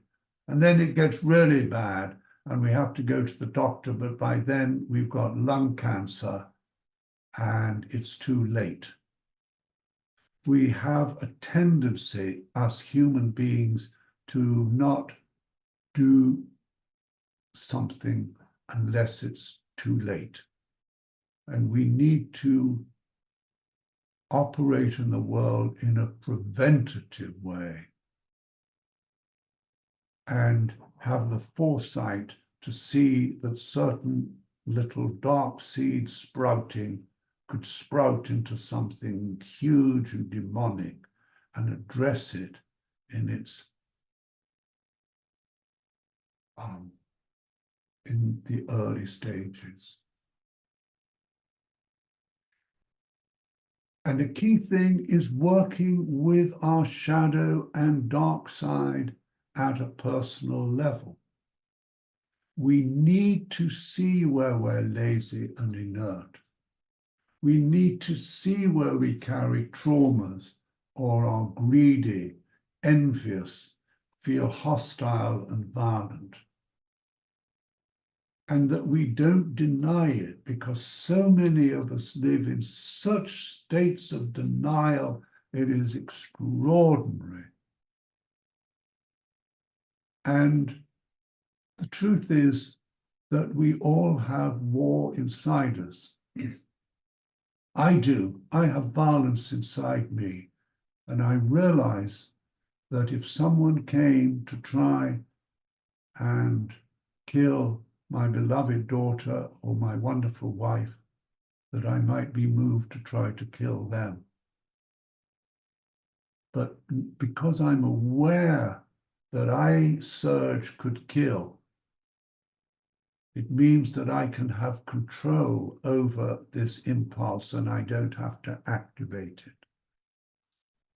What happens, as I said, in war, is that our darker sides, our shadows, splurge out, and because we don't know that we have them, we don't have any mastery over them.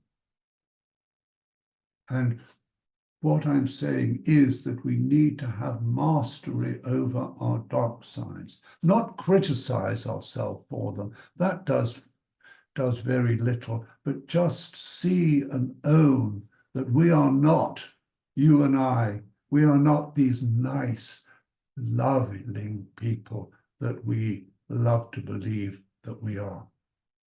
And if one's sensitive and you meet people who smile at you in a nice way, oh, how nice it is to meet you, that somehow that we can sense underneath this smile, sort of something a little darker and murkier is spreading out.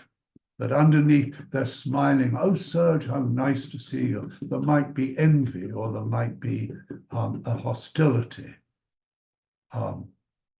I'm quite a tall person, and I often notice that with men who are much smaller than me, that there's often a well, it's not quite hostility, but an envy or something, and I can often be aware of that negative energy. So we all have this negative energy inside us, and it needs to be worked at. And I believe that if just 5% of humanity start shifting their awareness towards thinking peace as opposed to believing war, that this shift will begin to infect the rest of the human population. War is a highly dangerous game to play, and all potential warmongers need to be aware of this. Despite those leaders of nations owning a stockpile of nuclear weapons, being all too aware that using them is essentially to ensure their own destruction, i.e., the MAD, the mutually assured destruction doctrine, the truth is that mistakes can occur.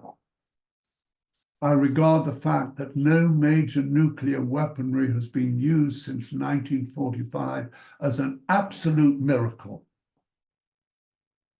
I repeat, if we are to have a world where war becomes less and less a part of the way that nations attempt to resolve conflicts, it follows that you and I, as part of our world, are challenged to work harder at evolving our own humanity and transforming those areas of ourselves where we can tend to operate inhumanly. Then and only then can we move to a space where we're able to resolve serious conflicts as opposed to having them destroy us. As I said earlier, conflicts will always break out. They're part of the way that life evolves. We just need to operate more mindfully and find wiser and more enlightened ways to deal with them. The Chinese saw crisis, they translated the word crisis as a dangerous opportunity. World leaders are challenged to move closer to recognizing this opportunistic dimension of them. And I'm continually suggesting this to my clients in therapy when crises come up for them, when big issues that upset them come out and need to be faced. As we've seen, wars don't only kill people, they also traumatize hearts. And I also experienced this with my mother's family. My mother's grandmother was a Russian princess and part of the royal family, and the Bolsheviks came to kill them, and they just managed to get away. They stuffed a couple of sort of jewels in their boots and sort of rushed away, and they nearly didn't make it. But imagine the trauma with 5 young children escaping in the middle of the night from people who want to kill you. Well, that trauma is a big one that my grandparents felt. And they passed it down to all their children who were sensitive of the trauma. And it's affected itself in the lives of all of my uncles and aunts. And I can see how and where the trauma has affected them in their lives. And of course, I spoke earlier about trauma. The trauma that the Bolsheviks felt is again a trauma sort of carried down in the history of Russia through the ages. In other words, that until the past is healed and resolved, we carry our past with us, both individually and nationally.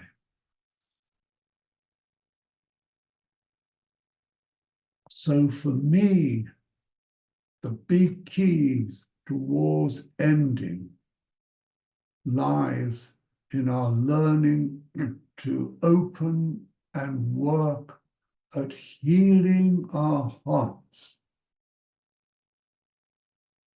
Because when our hearts open, the feeling of separation vanishes. And the more they open, the more the feeling of separation vanishes. Arnold Toynbee, the great philosopher and historian, he understood this in his words. The present threat to mankind's survival can be removed only by a revolutionary change of heart in individual human beings. Peace activist Cilla Elworthy also understood this. The power of change, she said, in the human heart is formidable. It can transform violent activists into peacemakers. The great futurist and visionary Teilhard de Chardin wrote in 1945, I believe there is more power in an awakened heart than in an atomic bomb. And I believe this. I see heart as being our greatest weapon for reconstructing the world. And 10 years ago, I wrote a book about how to awaken our hearts. And having for many years taught retreats on this topic, I'm only too aware of the enormous transformational power of the heart. In my therapy with people and in the retreats and the workshops and webinars I teach, heart is central to all my work. And when people's heart begins to open, they touch into that reconciling place that is able to go to a next level to heal conflicts. And as I said, and I repeat again, the more that heart opens, the more the feeling of separation closes, and the more that feeling of inner emptiness caused by the separative ego, the more that vanishes, and we begin to feel full inside. And when we feel full inside us, we don't desire revenge. We don't desire to own other people's possessions. We don't need to be a billionaire. We don't need to take over other corporations and show other people how clever we are. Heart has tremendous transformational power, tremendous, tremendous, tremendous. And I really want you to feel this. See my book. It's called Awakening the Global Heart or the Universal Heart. I can't remember. It's sitting underneath my computer. It's called Awakening the Universal Heart, a guide for spiritual activists. Now, how did Gandhi achieve all that he did? How did Nelson Mandela avoid a painful civil war in his country?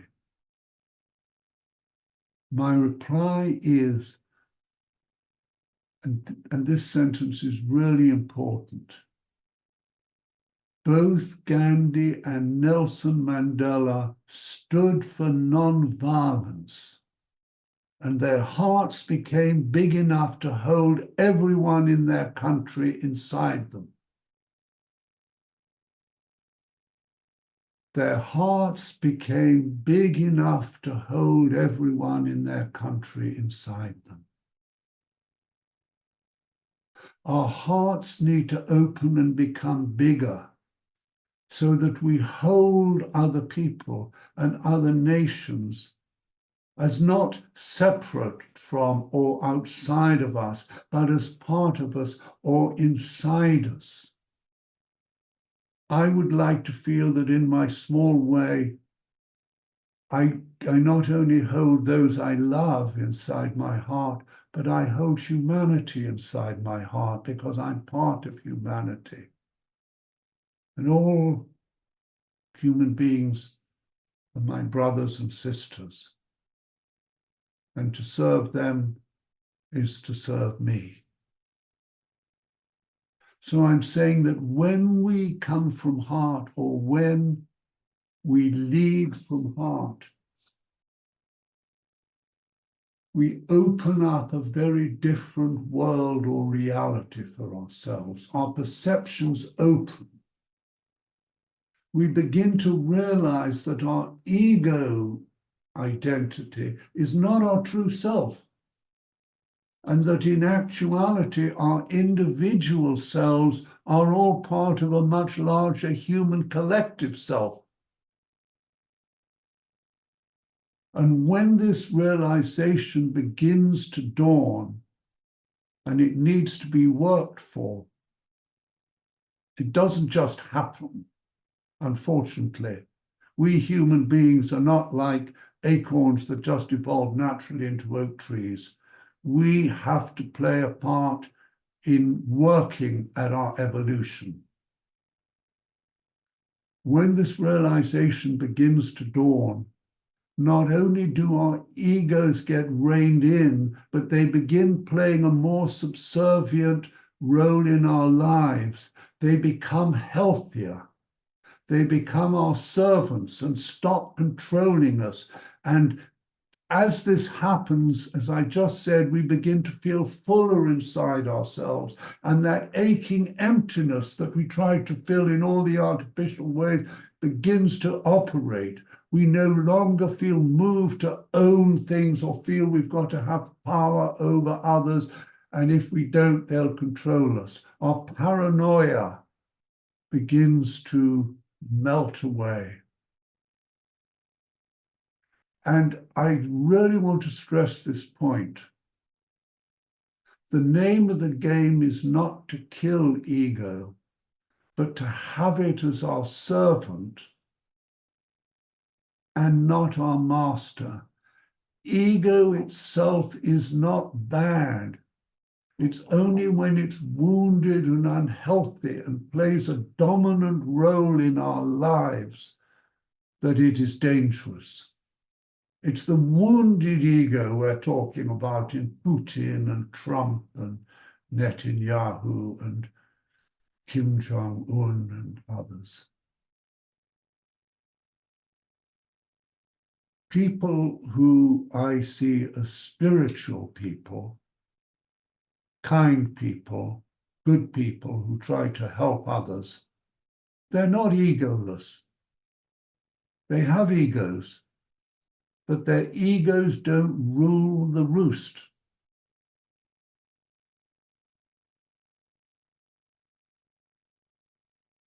And so we have to work at giving birth.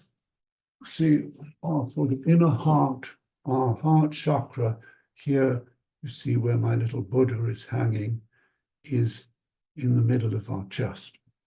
And when this part of ourselves can begin to open out, then we begin to touch into our deeper humanity. Sadly, this does not necessarily happen if we're religious. It can. Many religious people I know have enormous hearts, but many don't.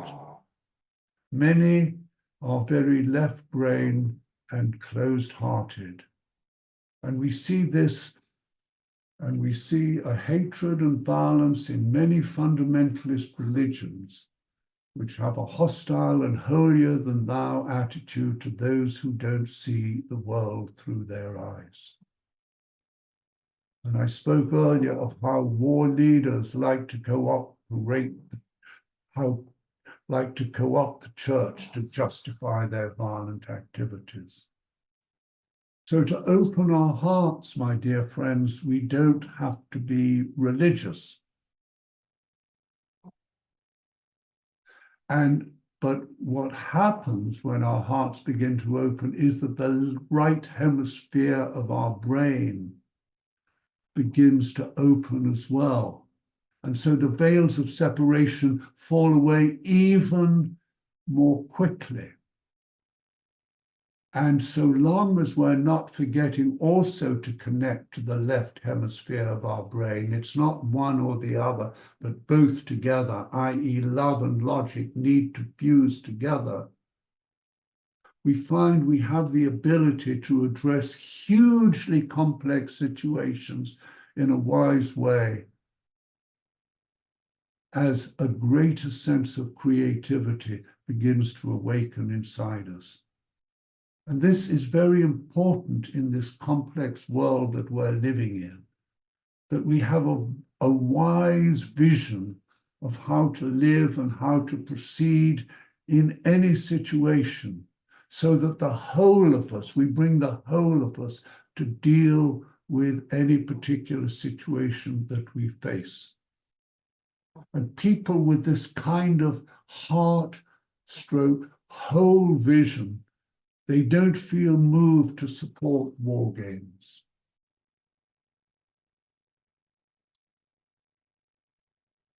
When our hearts begin to open, we start viewing problems from a higher order perspective. And then we come much closer to being able to solve them. And we understand that conflict has a meaning, and that meaning is to help move us to a new level. I recently gave a talk called Fierce Grace, where I looked at how difficult situations in our lives have the opportunity to awaken us. So conflict is not just an enemy, but it is a friend if we view it in the right way. And when world leaders lead from the heart, and I predict that this will happen further down the line, they realize that what will best serve their country is also in the light of what will be best for the planet as a whole. And folks, that ain't war. And if we wish to change our world, the training or the opening of the heart needs to be a central part of the educational systems of all countries. Now, something very powerful is happening in the world today, which is not sufficiently recognized. And that is that the feminine spirit, the feminine principle, which was so predominant in the hunter-gatherer days and played such a strong or core role in ensuring there were no wars, is now awakening in our society very strongly. It's heartening that although there's still a long way to go, today more and more women are beginning to achieve positions of power in the world. And this needs to increase, as it's very important in terms of having peace in the world. Why? Well, because with the exception of women like Margaret Thatcher, most women, especially those who are mothers, most women do not favor war. Most women resent their children being killed. Most women, when they can feel free to be themselves and don't feel they have to behave like men in order to get jobs in the corporate world, naturally have more heart and naturally contribute towards the creation of a society which does not favor killing of any kind. It's interesting that most of the fascistic figures in the world today, the pathocrats, the fanatics, the right-wing supremacists, most of them are men. Most of them are men with a very wounded ego, men who feel small and feel that they have to be big. and I can give all sorts of names, but don't think I will. I think we're probably all aware of these men. So I'm talking about female power is very important.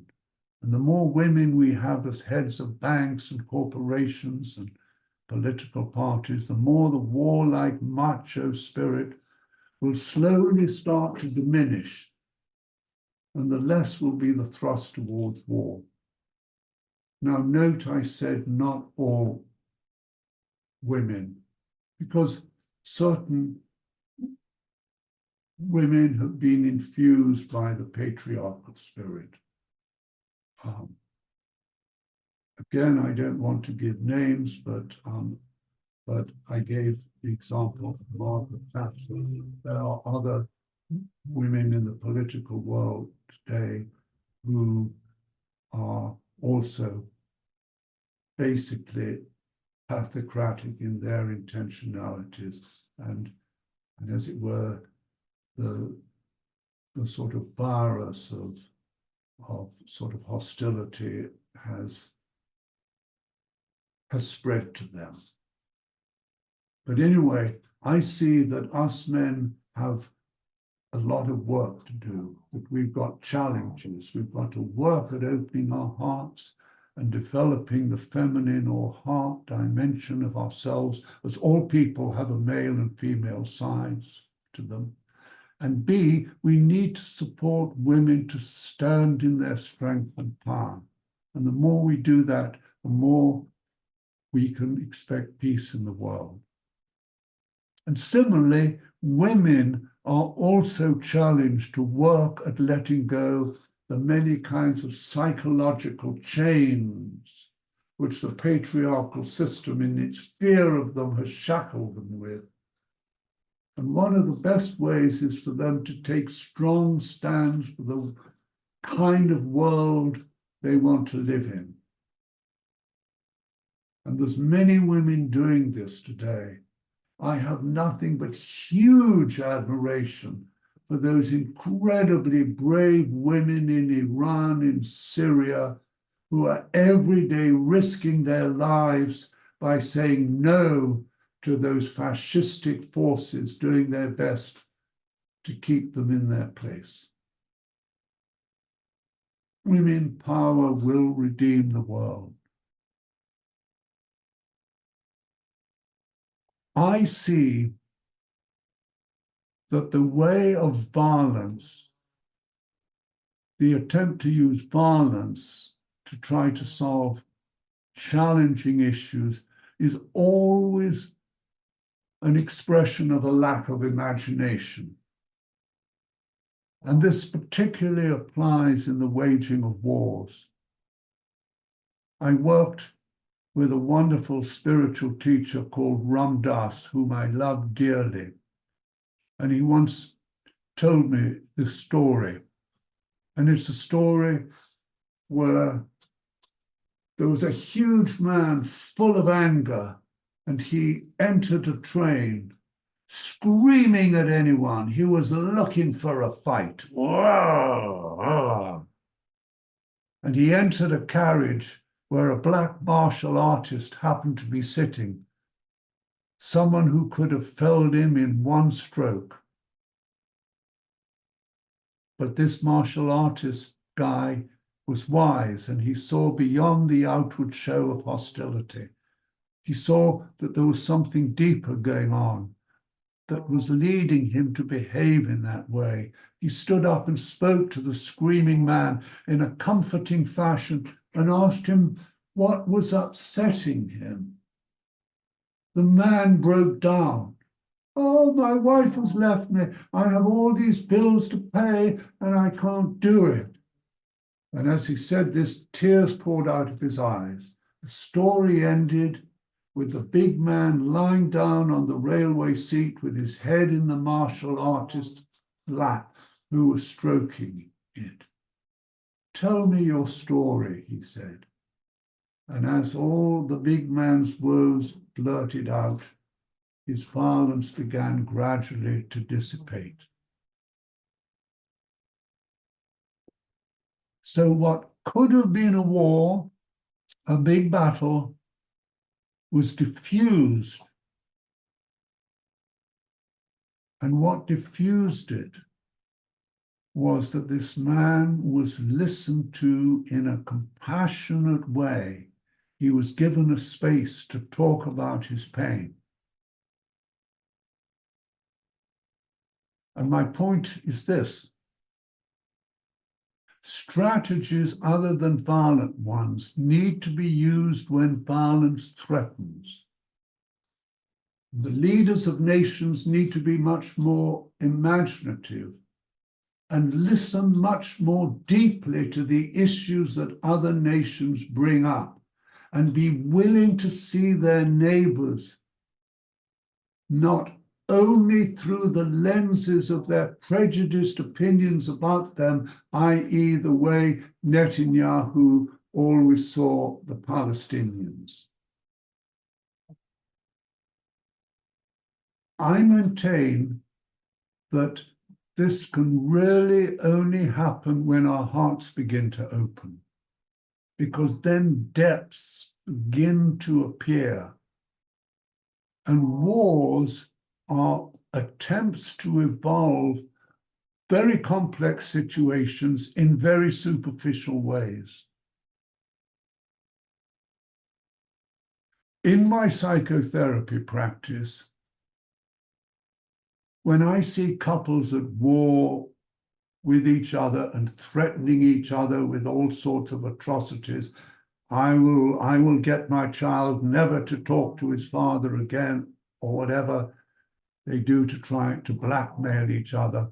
If I can get each person to listen to the other from a deep place, as opposed to a place of just waiting for the opportunity to shout back and make their viewpoints known. If I can get the other to listen from a deep place, extraordinary reconciliations can take place. Because the other feels listened to. And when we're listened to, something heals, both in the one who's being listened to and in the one who's listening. And that's why wars flare up, because issues are not listened to.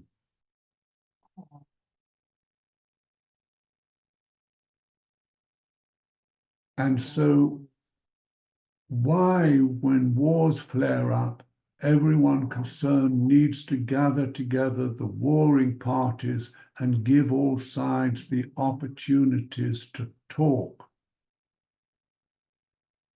But to talk from a place where they know they're going to be listened to with heart, not just heard. We hear with our head, we listen with our heart. And if all would-be peacemakers do their best to create a heart space, both sides can enter that space, and it will allow them to start seeing the world from their opponent's point of view, which can never happen so long as separation holds sway.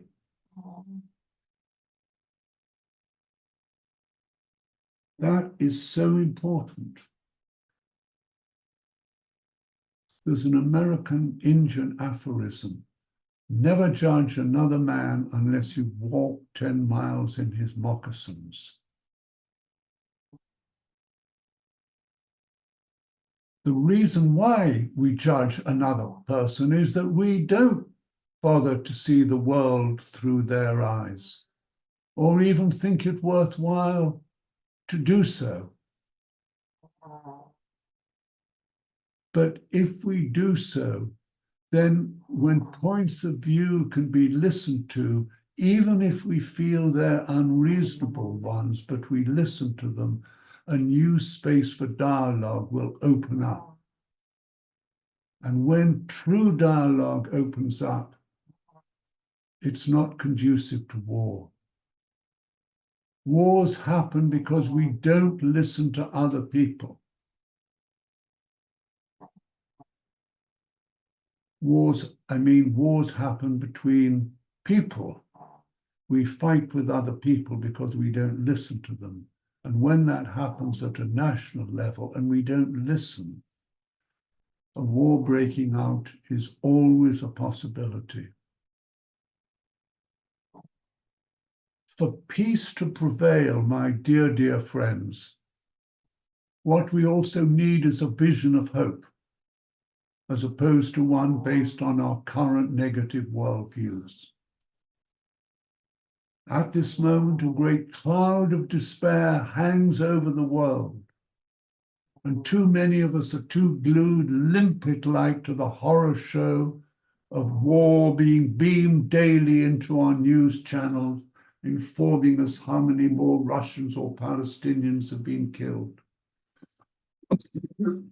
Thus, there's a tendency to be moved to over-catastrophize everything. This is the way of a Trump, for example, where he's currently trying to get himself elected on the illusion that the world is only in a terrible place and only he can save it. And actually, the opposite is the truth. He'll create it into being a terrible place. So, my friends, I'm not suggesting that we cut ourselves off from being aware of the painful things in life. But we also need to bear in mind the light side of life, the generous and loving and good side of life, and do much more to enhance that side of ourselves. This helps our hearts to blossom and opens up a space for peace to bloom.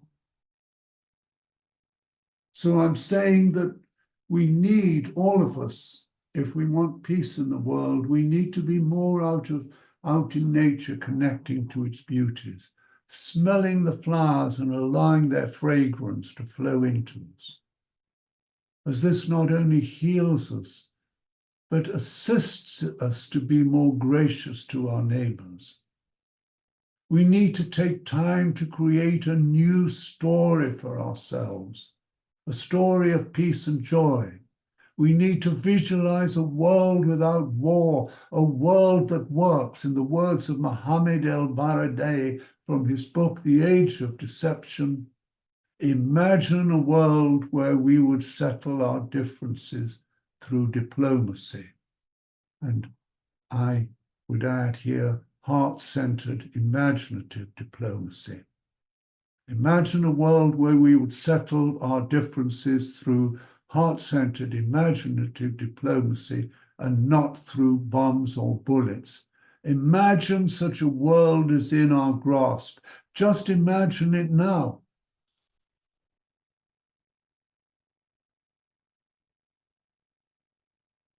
I choose to live in a world where heart and right brain awareness grows stronger and stronger and is able to percolate through to the left brain people who are in positions of power, i.e. that it finds its way to our world leaders and politicians and bankers and industrialists and billionaires.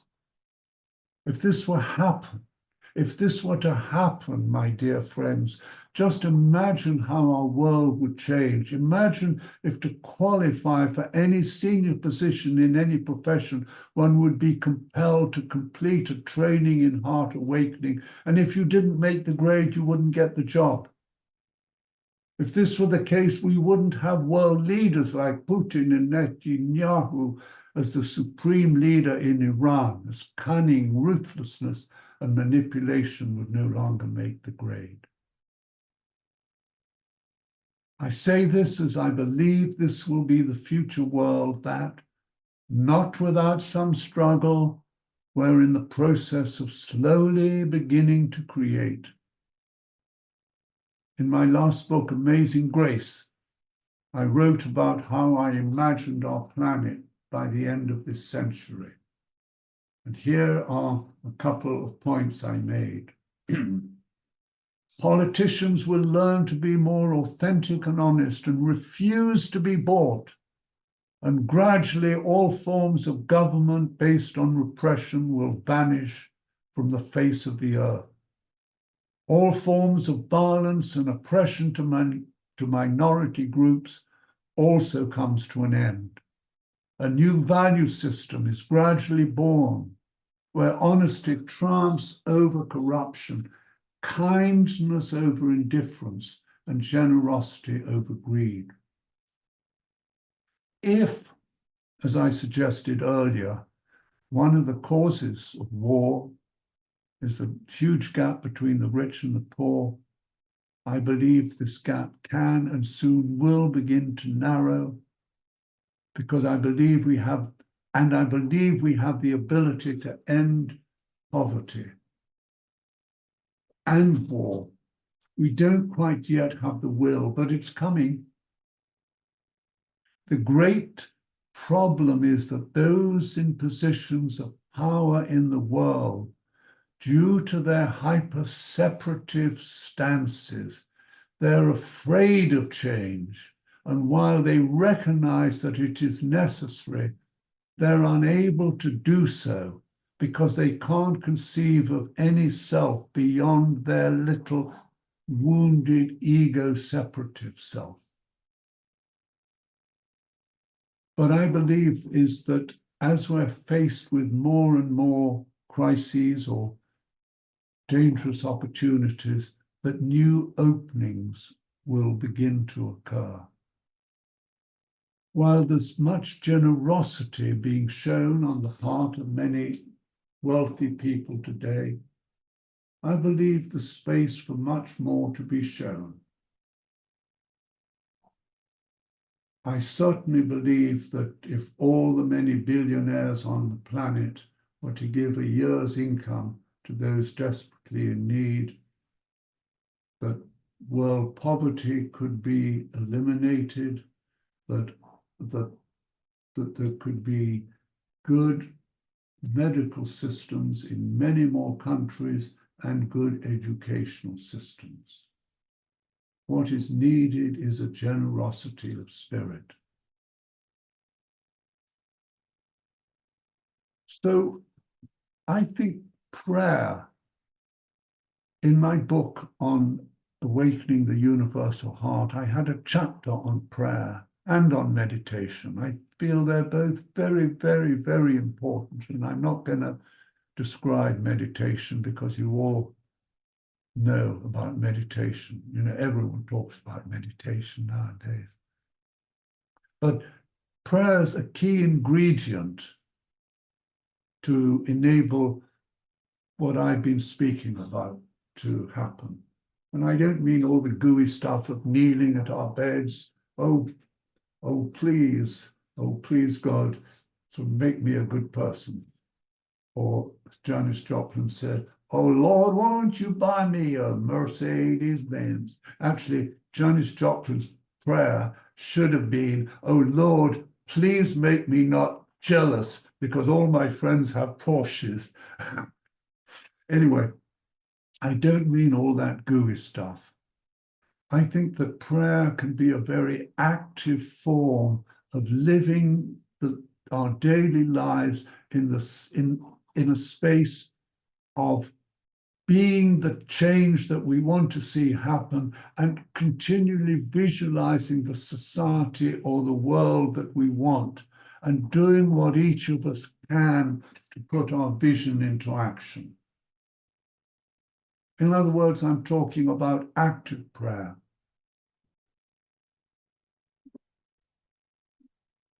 In active prayer, we're being an activist for peace. More things are wrought by prayer than this world dreams of, says the dying King Arthur in Tennyson's great poem, and it's true. We need to pray for peace and also do our best to be at peace with ourselves. And that means that we work through either on our own or with the help of others, those areas where we're still conflicted. That's so important because parts of us are often at war with each other. When I was younger,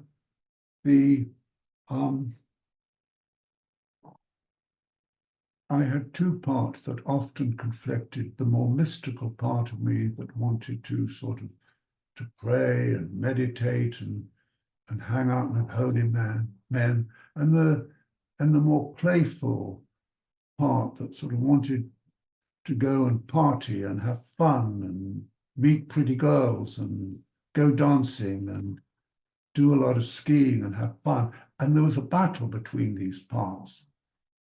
And when I was doing one, the playboy part, I felt guilty. I should be more meditative and more sort of mystical. When I was doing my mystical part and I would take myself away, I'd miss the other part. And so these parts were always, at conflict inside me. And we all have our conflicts. I've got many other conflicts, but I had to work at bringing them both into each other so I could do my meditative thing in a more playful way and then bring my mystical, more spiritual sense into my having fun life. And actually, one of the results of that was that I began to have profound mystical experiences when I was skiing. So these parts became sort of reconciled, and I sort of realized that they didn't exist here and there, but they existed inside each other, as we see with the yin-yang symbol, where the little dot, the white dot is inside the black bit, and the black dot is inside the white bit. So we need to work at reconciling the conflicts inside ourselves. So we're not at war inside ourselves. And when we're not at war inside ourselves, we're at peace with ourselves. And when the mind is at peace, as a great Chinese wise person said, the world too is at peace. And the reason why the world is not at peace is because too many of us are not at peace inside ourselves. And if we choose to emit peace, we emit it, we resonate it wherever we go. We're giving the environment a gift. If I walk out in nature and I feel peace in my heart, I'm giving nature a gift. If I go to a party and I have lunch with friends and I'm at peace inside myself, I emit that, and it will help to bring peace to them. Just as if I'm conflicted and upset, I will my energy will be all frazzly and they will pick that up. So peace, we have to think and work for peace both inside ourselves, my dear friends, and outside in the world.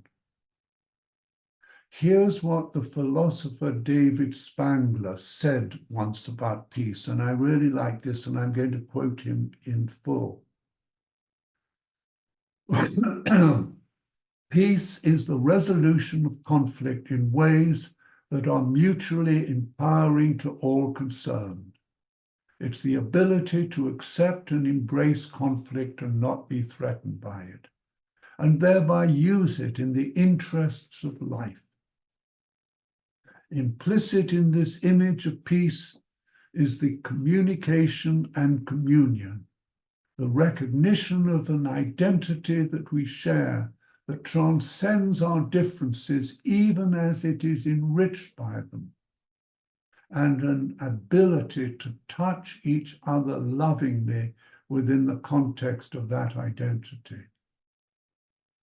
when embraced in a peaceful spirit, conflict becomes a source of teaching, a light upon the way. When our spirit is not peaceful and is unaccepting of the diversity about us, we kick the lantern of conflict, and its spilling oil becomes a conflagration about us.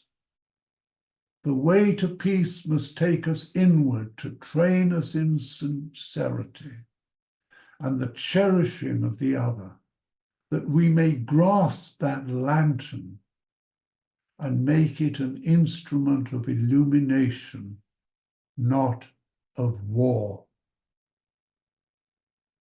Those beautiful words, that we may grasp that lantern and make it an instrument of illumination and not of war. I have a sneaking sense, folks, that what was called the Belfast moment, when the IRA decided to give up fighting as they were tired of dying and killing, it could happen at a collective level if effort were put into it and if large peace groups were to converge. I hope very much that the many pro-Palestinian and pro-Israel marches that are currently happening the world over will have an effect on stopping the violence towards both nations. I cannot therefore stress enough that the most important thing we do is choose to have peace inform our relationships, not only with ourselves, but with everyone and everything around us. And it comes out of choosing to honor and respect other people and our planet. So if we've had a relationship and it's over, we need to be at peace with that person. And if there's things that are upsetting us, we need to work them through. The war virus is a terrible curse that has somehow attached itself to the human race. And the more each of us play our role in being a space for peace, the more we lessen our relationship to it, and the more we create a world where fewer and fewer pathocrats get elected to leadership positions. Certain ways of operating in the world only continue because we continue to feed into them, move in new directions, and they start falling away like a newspaper that if people stop subscribing to it, goes out of business. I'm going to have to put my little doggie on my lap because I can sense her beginning to bark in a moment, so she's going to be part of the rest of my talk. And by the way, animals are a wonderful thing to help us open our hearts, because we have to have unconditional love for our animals. I have unconditional love for this little creature, and she absolutely loves me, and we're terrific friends. And she does a lot for me, sort of, even though she's a grumpy little thing. So stop grunting and sort of be on my lap and be quiet now. So I'm saying that it's important also that we work at our capacity to forgive, which Martin Luther King put great stress on, telling us that he who is devoid of the power to forgive is devoid of the power to love. If we can forgive, and of course we need heart to forgive, it's not something we say, it's a space inside us that opens up. If we can have that space inside us opening up, our core humanity becomes activated, and violent thoughts and actions start falling away. And the more this quality enters our heart, the less impulsive we are. Earlier, I mentioned Netanyahu's heartless desire for instant revenge. Some of us may have a role to play in persuading military leaders to shift their attitudes away from thinking war to believing peace, and investing more energy in soldiers' roles as peacekeepers. I say this as most soldiers are naturally brave and committed human beings. And if they're trained, they can do a huge amount of good, offering assistance in those countries which are hit by natural disasters. Conversely, they can patrol the streets in dangerous areas to protect the local people. Countries, therefore, must not disband their armed forces, but rather see they are employed in jobs other than killing. Similarly, there's a need for more people to be trained in conflict resolution and be sent to troubled areas and work with the troublemakers there. The reason many peace initiatives fail, this is an important point, is that they're only instigated from the top down and not effectively coordinated with similar ones orchestrated from the bottom up. And as I see it, this is the century where we, the people, must choose to take increasing responsibility for the world we live in. Because, folks, nobody's going to save us but ourselves, we, the people. Our current world leaders ain't going to save us because they're the ones who got us into a lot of our messes in the first place. So you and I therefore need to take responsibility for A, making sure our world leaders are decent human beings, and B, we find our own way of contributing to creating the kind of world we want to live in. So let's look at 7 concrete things which we as activists for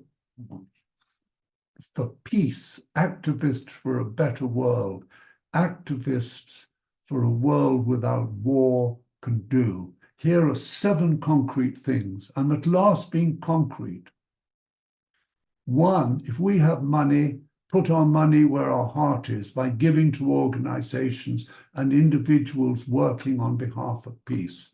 For example, Scylla Elworthy's Peace Direct raises money to support and train peace builders in areas of conflict. This little person is getting restless. She's been sleeping too much. Will she allow me to hang out to the rest of my talk? Please, little person, just be a bit peaceful. 2, that we can educate people to be more open to ideas on this topic, and we can give seminars to assist them to release trauma and open their hearts. This is my little bag, and if any of you who are listening to this want to see me and do any of the webinars I'm teaching on this theme, then please be in touch with me. My email address is info.sergebebb@gmail.com, info.sergebebb@gmail.com. That we can organize peace groups where people gather together to demonstrate for peace, and this is happening a lot now. That we can keep abreast of peace initiatives taking place and alert the media to give them greater coverage. That we can assure that we have no investments in any companies. Do you hear that? Do you hear that, little dog? That we have no investments in any companies that are in any way connected with the war machine, and try to see that none of our taxes go to fund the war effort. Next one, we expose where we see pathocracy in the making and do our best to name and shame it. This is currently being done in America, but not strongly enough. The media has to inform people more directly that if Trump does get voted president again, that his pathocratic activities will probably destroy his country and probably NATO, and will embolden pathocracy in the world. It's not enough to say no to evil. We have to live as our stand for peace and integrity. And we need to name and shame wherever we see evidence of killing in any shape or form. Take stands. Yes, my friends, we need, if we have a vision of the world, we need to try to live it. I try, whoever I pass in the street, to embrace them as a fellow human being, even though I don't know them. I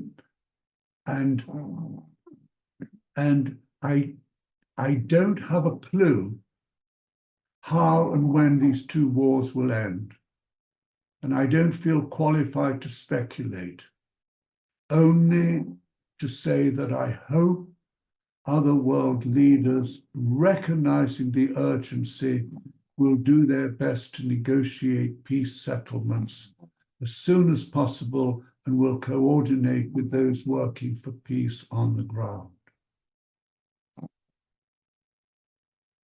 Maybe by the time you see this video, war will have ended. I do hope so. And I'm going to finish off by saying that I was very inspired to discover something very interesting, that repressed people over the centuries have often led the way to find freedom, and that the movement for abolitionism, i.e. the end of slavery, first emerged in Africa long before it appeared in England. In other words, African slaves were organizing to ban slavery and had some success with the Vatican Council, agreeing to reduce murderous conditions for slaves, and this was the start of the movement. Isn't that interesting? Now, I believe the Palestinians are a brave people. And over the years, they've refused to give up. I'm sure they will continue their stand for freedom, despite the horrors being inflicted on them.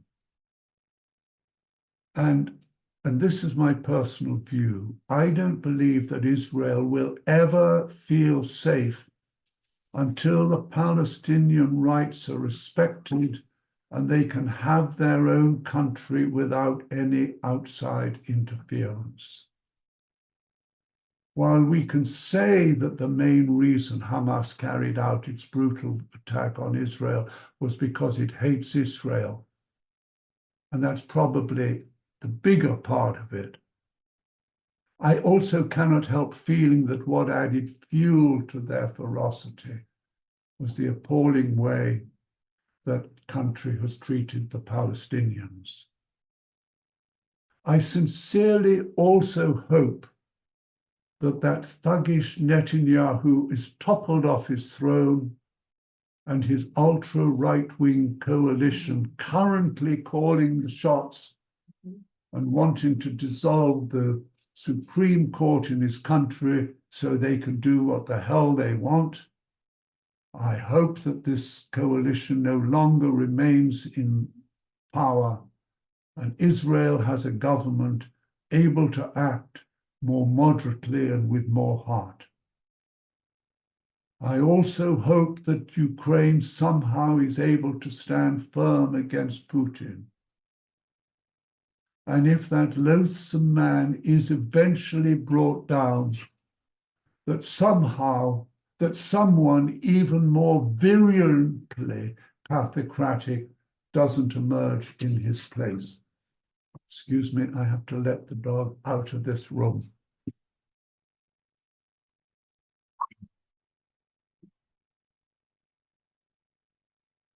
He's been a good friend to me. I'm going to leave the last word with Sam Keane from his book, Faces of the Enemy. We have to work at the task of creating psychological and political alternatives to war, changing the structure of homo hostilis and the structure of international relations. This requires a heroic journey into the self and a new form of compassionate politics. If we desire peace, each of us must begin to demythologize the enemy, cease politicizing psychological events, re-own our shadows, and be conscious of how we have unconsciously created a warrior psyche and have perpetuated warfare in its many different modes. Well, my dear friends, I hope that you've survived this long talk. And I know that we live in a world where people prefer short sound bites. And if you prefer short sound, yeah, is that the word, sound bites? I ain't that kind of a guy. But if you survived it, I hope it's been useful to you and that you've got something out of it. And as I said, if you want to be in touch with activities that I'm doing in this area, please email me. And if you just Google my name, you'll sort of find me all over the place and the different things I do. So thank you very much indeed. Bye.